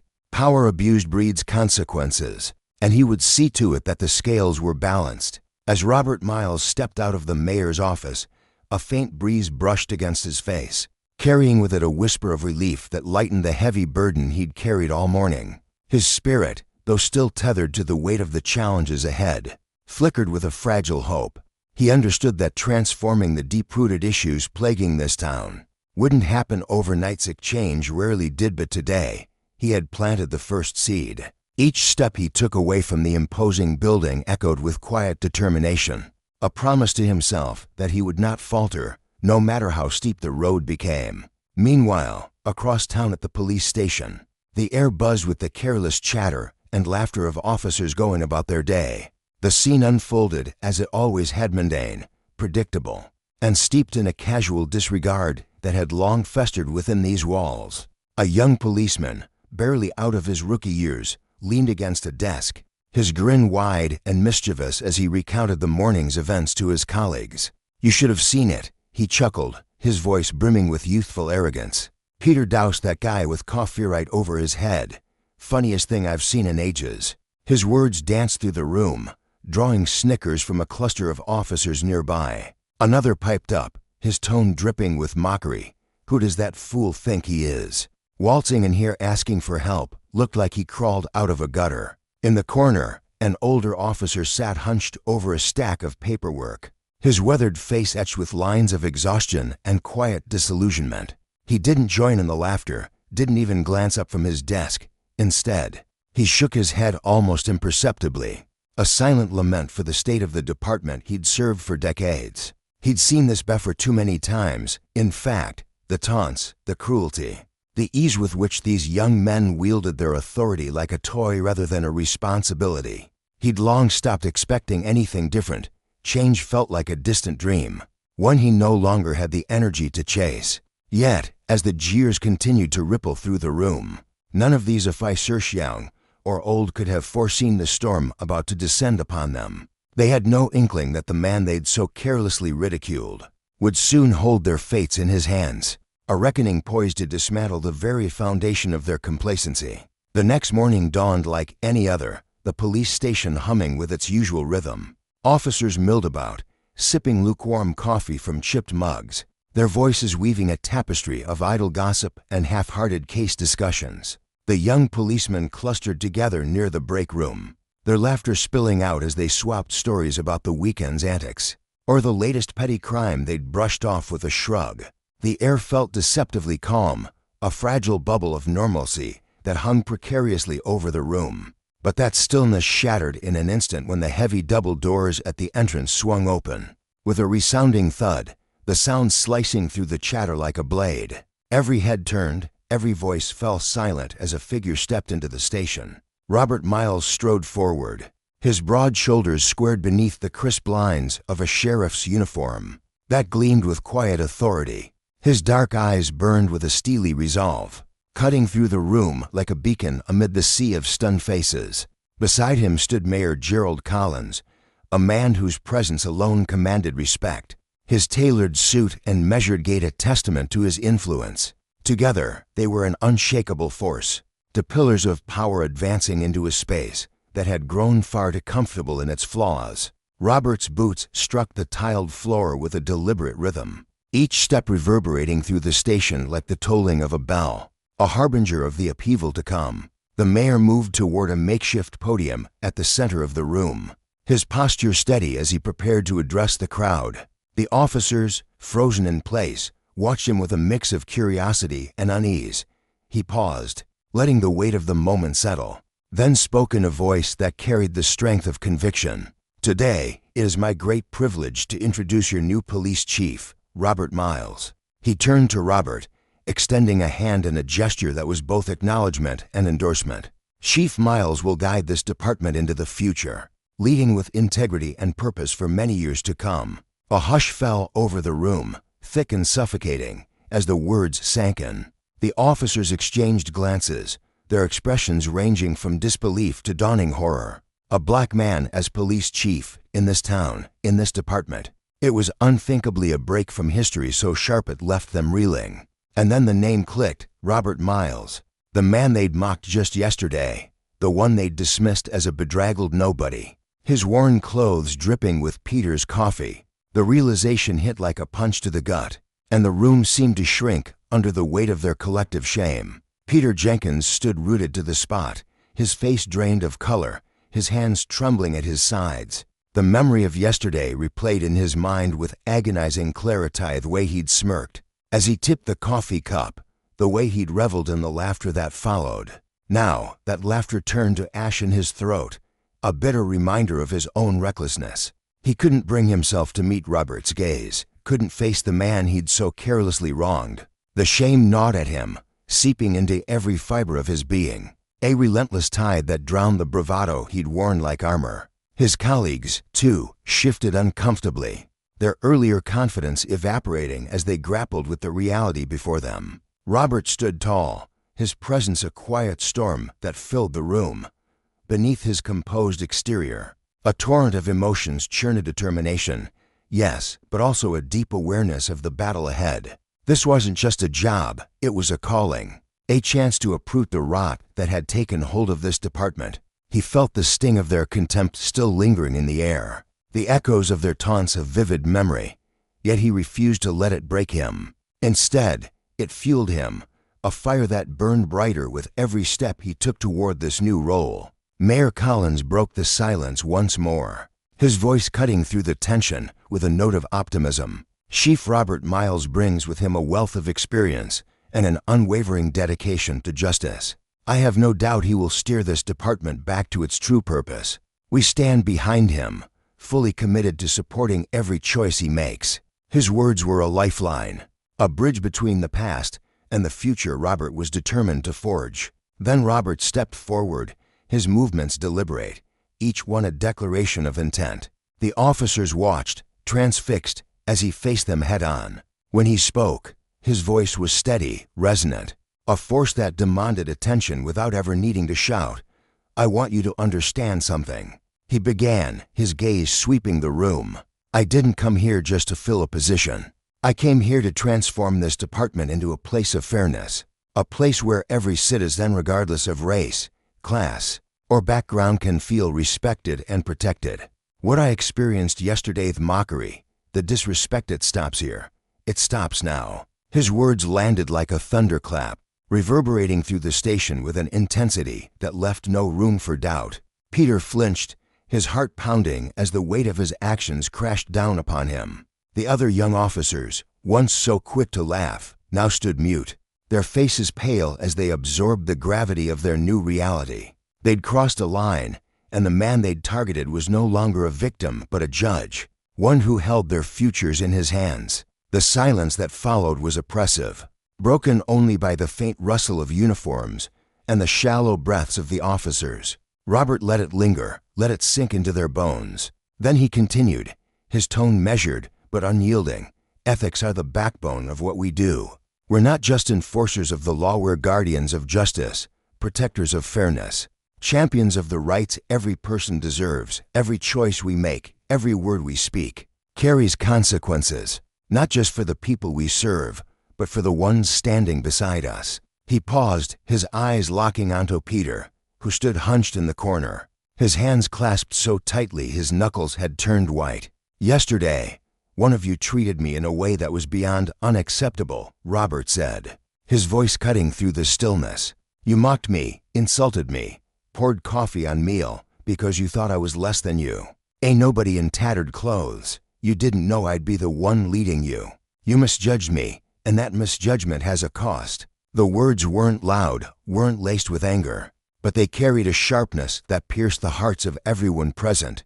Peter felt them most acutely, each syllable a dagger twisting in his chest. He wanted to shrink away, to disappear into the floor. But there was no escaping the truth Robert laid bare. The older officer in the corner lifted his head at last, his tired eyes glinting with something like respect or perhaps relief as he watched this new chief take command. Robert's gaze softened, but only slightly, as he addressed the room once more. This isn't about revenge. It's about accountability. It's about building something better. Justice isn't just a word we throw around, it's a promise we keep, to ourselves and to this community. and I'll make damn sure we keep it." The lesson hung heavy in the air. Power, when abused, inevitably circles back to face its wielder. For Peter and the others, the consequences of their actions were no longer abstract. They stood before them, embodied in the man they'd underestimated. Robert Miles wasn't just their new chief. He was a mirror reflecting their failures, a force demanding they rise to meet the standard he set. And as the station settled into an uneasy quiet, one truth rang clear: the revolution had begun, and no one would emerge unchanged. The air in the room felt thick, almost suffocating, as the sting of yesterday's events lingered like a bitter aftertaste. Robert Miles stood at the front, his broad shoulders squared, his dark eyes glinting with a mix of resolve and quiet fury. The memory of the previous day gnawed at him, not just the personal affront, but the deeper wound it inflicted on everything he held sacred: the principles of dignity, the honor of their work, the unspoken pact they'd all made to uphold something greater than themselves. When Peter Jenkins had sneered and laughed, hurling mocking words at a homeless man shivering under a tattered blanket, it wasn't just Robert who'd been insulted. It was the very soul of their profession, the fragile trust they were tasked to protect, that had been trampled underfoot. Worse still, no one had stepped in. Not a single voice had risen to challenge the cruelty. The silence had been deafening, a collective failure that left a heavy shadow over them all. Around the room, the officers shifted uncomfortably in their seats. A soft, involuntary sigh escaped from a few lips, a sound laced with guilt and unease. But no one dared to speak. The truth in Robert's words pinned them where they sat, stripping away any pretense they might have clung to. Among them, a young policeman, barely a year on the force, felt his stomach twist into knots. Yesterday, he'd stood beside Peter, chuckling nervously at the jabs, letting the moment sweep him along like a leaf in a current.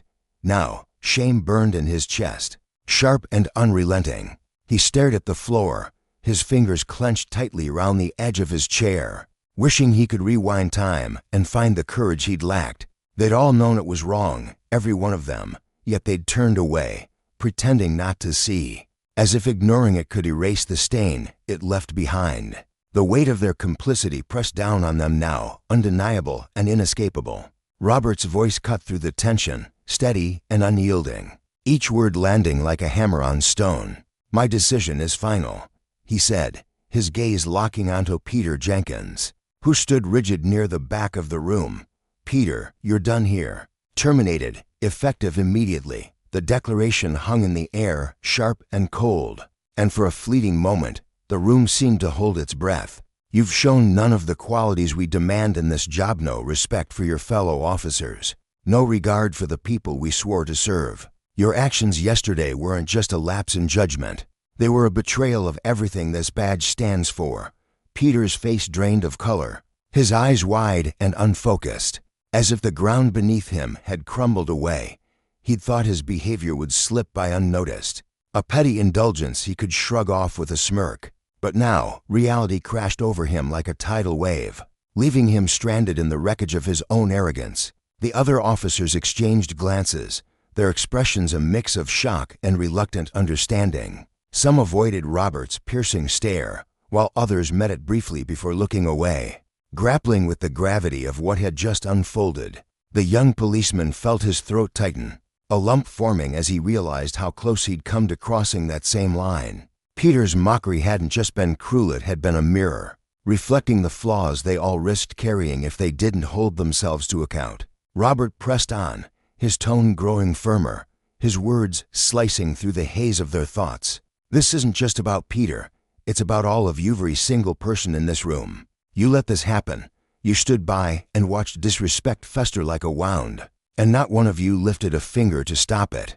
If we can't stand up for what's right, for each other, for the people out there counting on us, then what are we even doing here?" The room fell silent again, but this time it was a deeper, more introspective quiet. Robert's eyes swept across the faces before him, reading the confusion, the dawning shame, the flickers of recognition that his words weren't just a reprimand, they were a call to something bigger. He could see it in the way the young policeman's shoulders slumped, heavy with the burden of his newfound awareness. He could sense it in the older officers, To veterans who'd grown numb to the quiet compromises they'd made over the years, now forced to confront them head-on.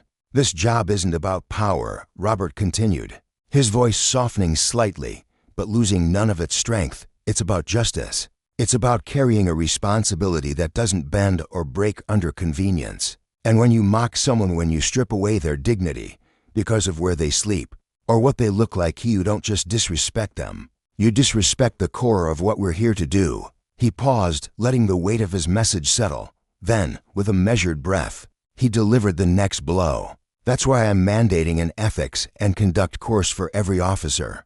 In this department, new recruits and seasoned hands alike, we're going to learn what it means to respect every citizen, no matter their race, their gender, their place in this world. And if anyone can't live up to that standard, there's no room for you here." The tension in the room spiked again, a ripple of unease spreading through the ranks. No one protested it because they didn't feel the sting, but because they knew deep down that Robert was right. This wasn't just a punishment, it was a reckoning, a chance to rebuild what had been eroded by apathy and neglect. Peter remained frozen, his hands trembling slightly at his sides. Regret etched itself into the lines of his face, a bitter realization that his fleeting moment of careless bravado had cost him everything. The others watched him in silence, their minds racing with questions about their own roles in this moment.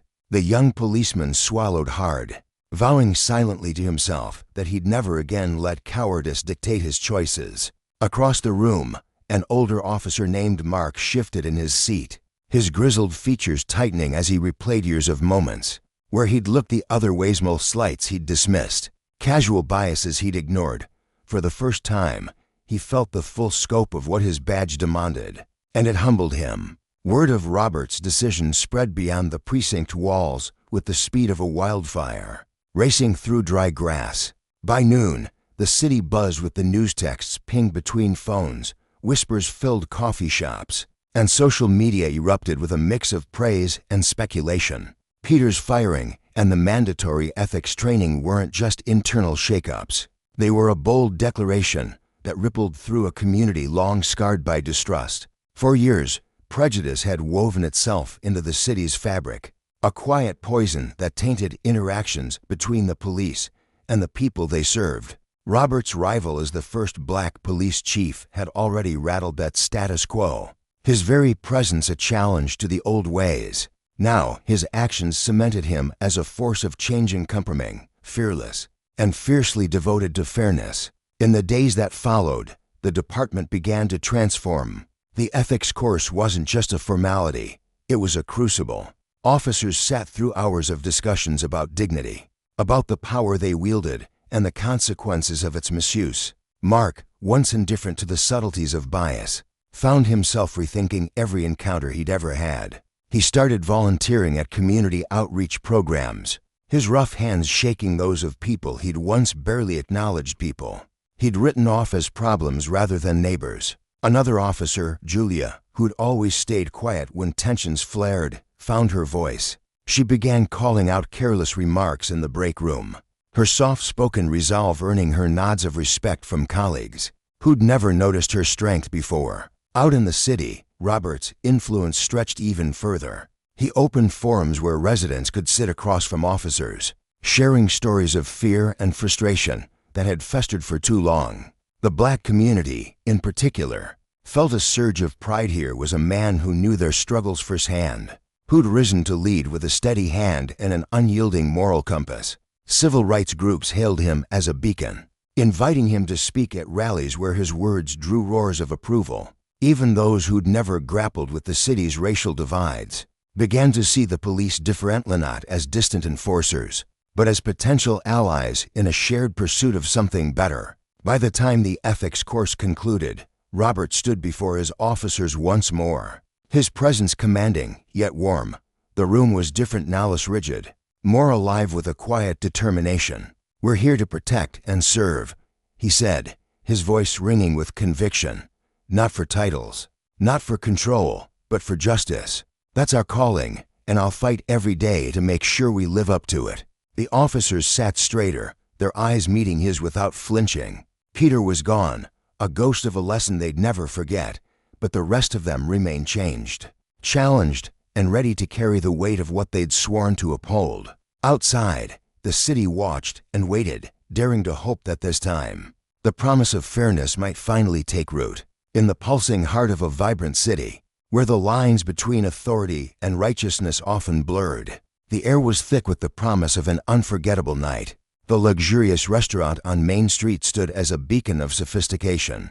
Its crystal chandelier is casting a warm, golden glow across the polished floors and pristine white tablecloths. It was a sanctuary for the elite, a place where the powerful came to unwind, their laughter mingling with the soft clinking of fine glassware. On this particular evening, the atmosphere hummed with an understated elegance. The storm of human conflict swept through its doors. Jonathan Harris stepped into the restaurant with the quiet confidence of a man who had weathered countless battles, both on the field and within himself. At 60, his presence carried the weight of experience. His silver hair shimmered faintly under the chandelier's light, and his simple yet impeccably tailored suit spoke of a refined humility.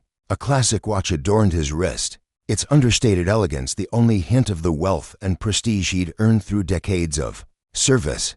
Few in the room could have guessed that this unassuming black man was a decorated general in the U.S. military, a leader who had orchestrated critical campaigns and bore the scars of a nation's gratitude in the form of medals tucked away in a drawer at home. Tonight, though, he sought no recognition, only peace after years of sacrifice. He craved the simple pleasure of a quiet meal, a moment to breathe amid the chaos of his past. He chose a table by the window, where the city's twinkling lights danced beyond the glass, offering a view of the bustling streets below. The waiter approached with a respectful nod, sliding a menu across the table and pouring a glass of water that sparkled like the chandeliers above. Jonathan offered a warm, appreciative smile, his deep voice carrying a calm sincerity as he thanked the young man. As he settled into the stillness, savoring the rare tranquility, the restaurant's heavy oak doors swung open with an abrupt force. A group of men spilled inside, their boisterous chatter slicing through the room's serene ambience. At their helm strode Robert Turner, the city's chief of police, a hulking figure whose very presence demanded attention. Middle-aged and broad-shouldered, Robert carried himself with the swagger of a man accustomed to deference. His white skin gleamed faintly under the lights, and his smug grin revealed a confidence bordering on entitlement.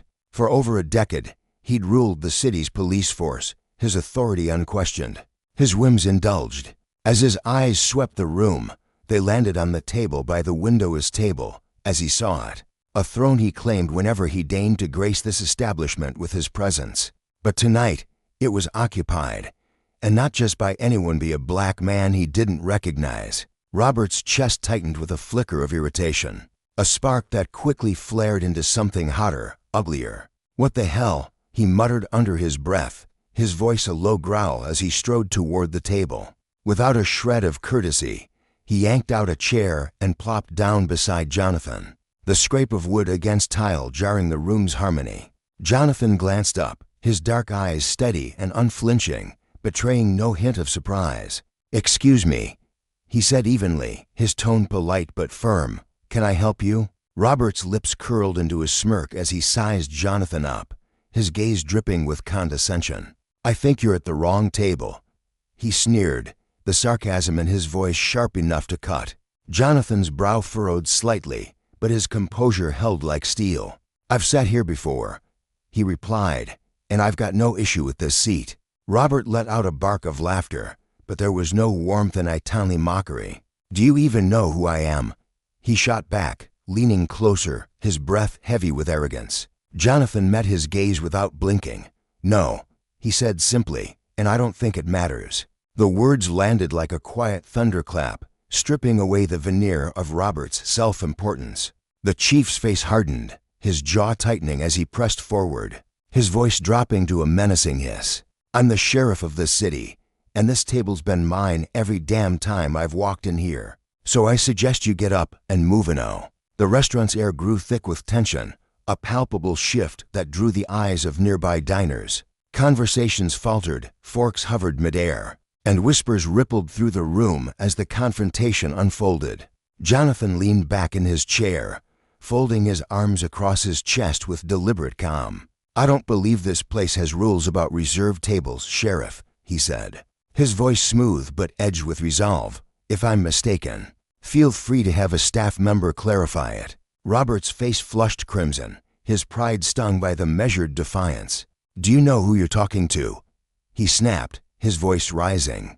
"I don't need some waiter to tell me what's mine. When I say you go, you go." Jonathan took a slow sip of water, his eyes narrowing as they locked onto Robert's. "I respect your position," he said, his tone unwavering, "but your authority doesn't extend here. This is a public restaurant, not your precinct. If you've got a problem, take it up with the manager." The chief's hand slammed down on the table, the force rattling Jonathan's glass and sending a ripple through the water's surface. "Listen, old man," Robert snarled, his voice trembling with barely contained rage. "I don't need anyone schooling me on my rights. If you don't move, you'll regret ever crossing me." Jonathan fell silent for a moment, his gaze piercing through Robert's bluster. When he spoke again, his words carried a quiet weight. "Chief, I'd advise you to watch your actions. A man in your position should know the cost of throwing his power around carelessly." Robert's laugh was harsh, a jagged sound that grated against the room's elegance. "Consequences? Who the hell do you think you are to warn me?" At that moment, the restaurant manager, a weary man with a nervous demeanor, stepped forward, his hands fidgeting as he assessed the escalating clash. He recognized Robert instantly, the city's infamous enforcer. But the stranger at the table was an enigma. Caught between fear and duty, he hesitated, his eyes darting to Jonathan with a flicker of apology. Before he could stammer a word, Robert whirled on him. "Tell this guy to get out," he bellowed. "This table's mine." The manager flinched, his voice trembling as he turned to Jonathan. "Sir." But Jonathan cut him off, his tone steady and unyielding. "I'm not moving. I've been sitting here, minding my own business. If you want me gone, give me a reason that holds water." Robert's fury erupted, his teeth grinding as his bloodshot eyes glared daggers. "Fine," he spat. "You want to play tough. Let's see who's left standing." The room seemed to hold its breath, the weight of the standoff pressing down on every soul present. Diners watched in stunned silence, too afraid to intervene yet unable to look away. Jonathan remained a pillar of calm, but beneath his composed exterior burned a steely resolve. He knew this wasn't over, and he knew Robert's unchecked arrogance would soon unravel him. "All right, old man," Robert sneered, his voice thick with venom. "I gave you a chance to leave with some dignity, but you've forced my hand."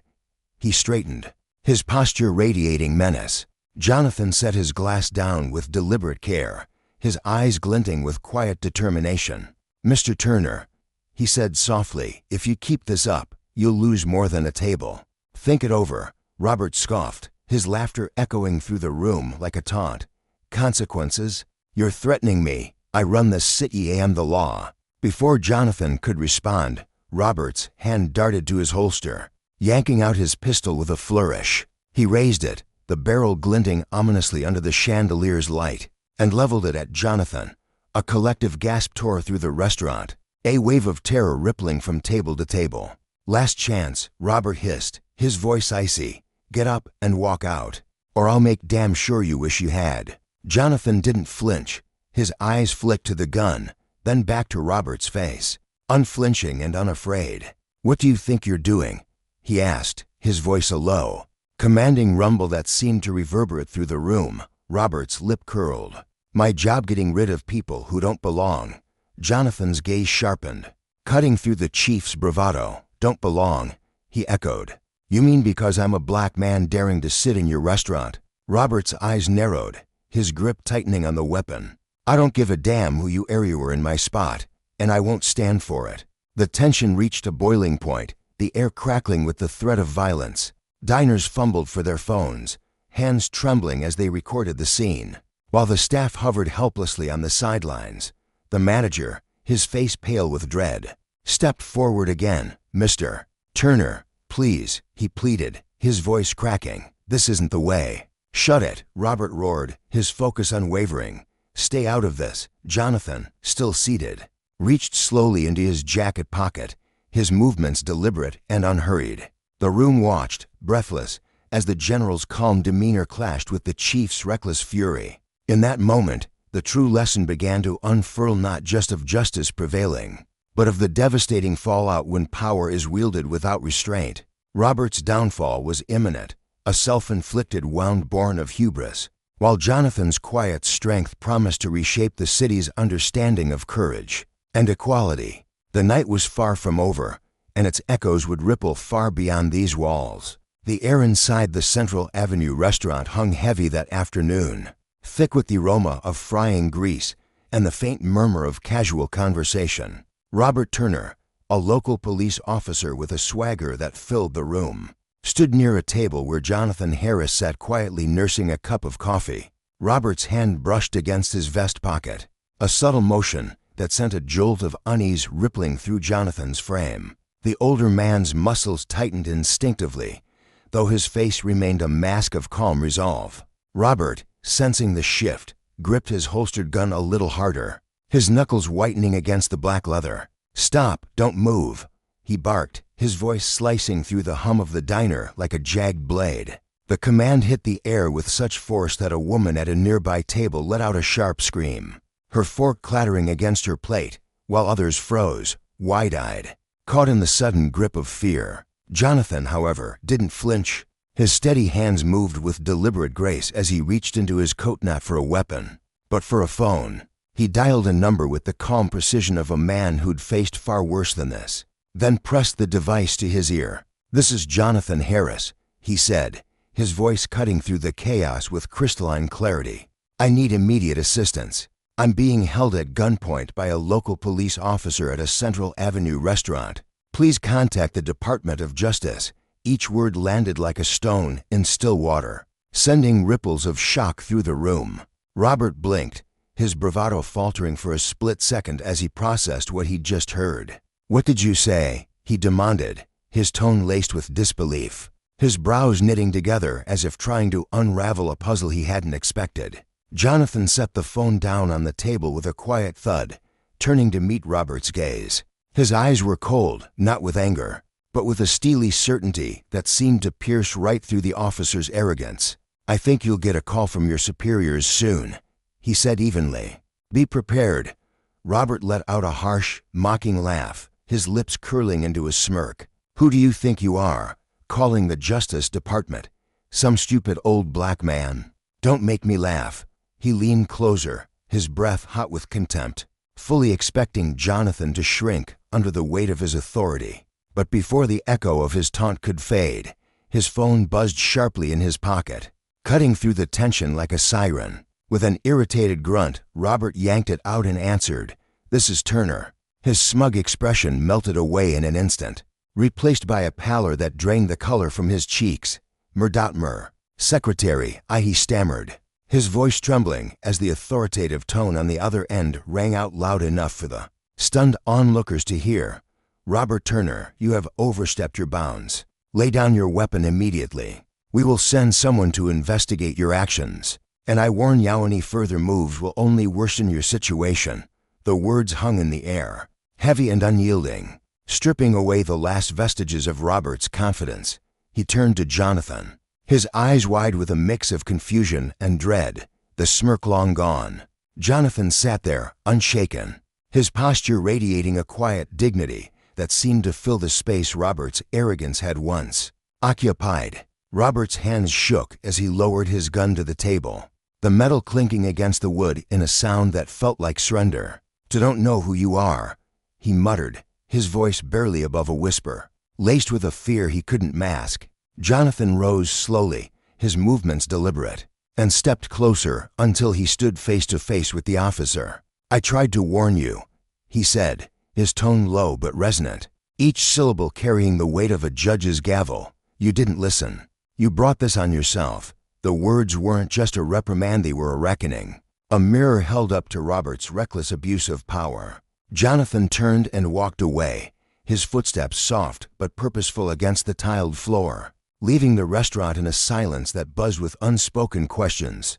For him, this wasn't the end, it was the beginning of something far larger. By the next morning, the incident had ignited a firestorm, Local television stations looped shaky cell phone footage of the confrontation, the grainy images replaying Robert's aggression and Jonathan's unshakable calm. Reporters swarmed the story, their voices sharp with indignation as they questioned the officer's actions. Outside the restaurant, a small crowd gathered, their numbers swelling as the day wore on. Signs bobbed above their heads: "Justice for Jonathan Harris" and "No racism in the sheriff's office" there.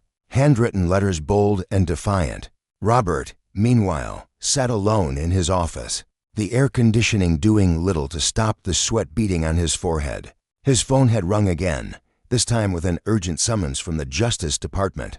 Inside the agency, senior staff huddled in tense meetings, their voices low and urgent as they debated how to contain the fallout. An advisor burst into Robert's office, his face etched with worry.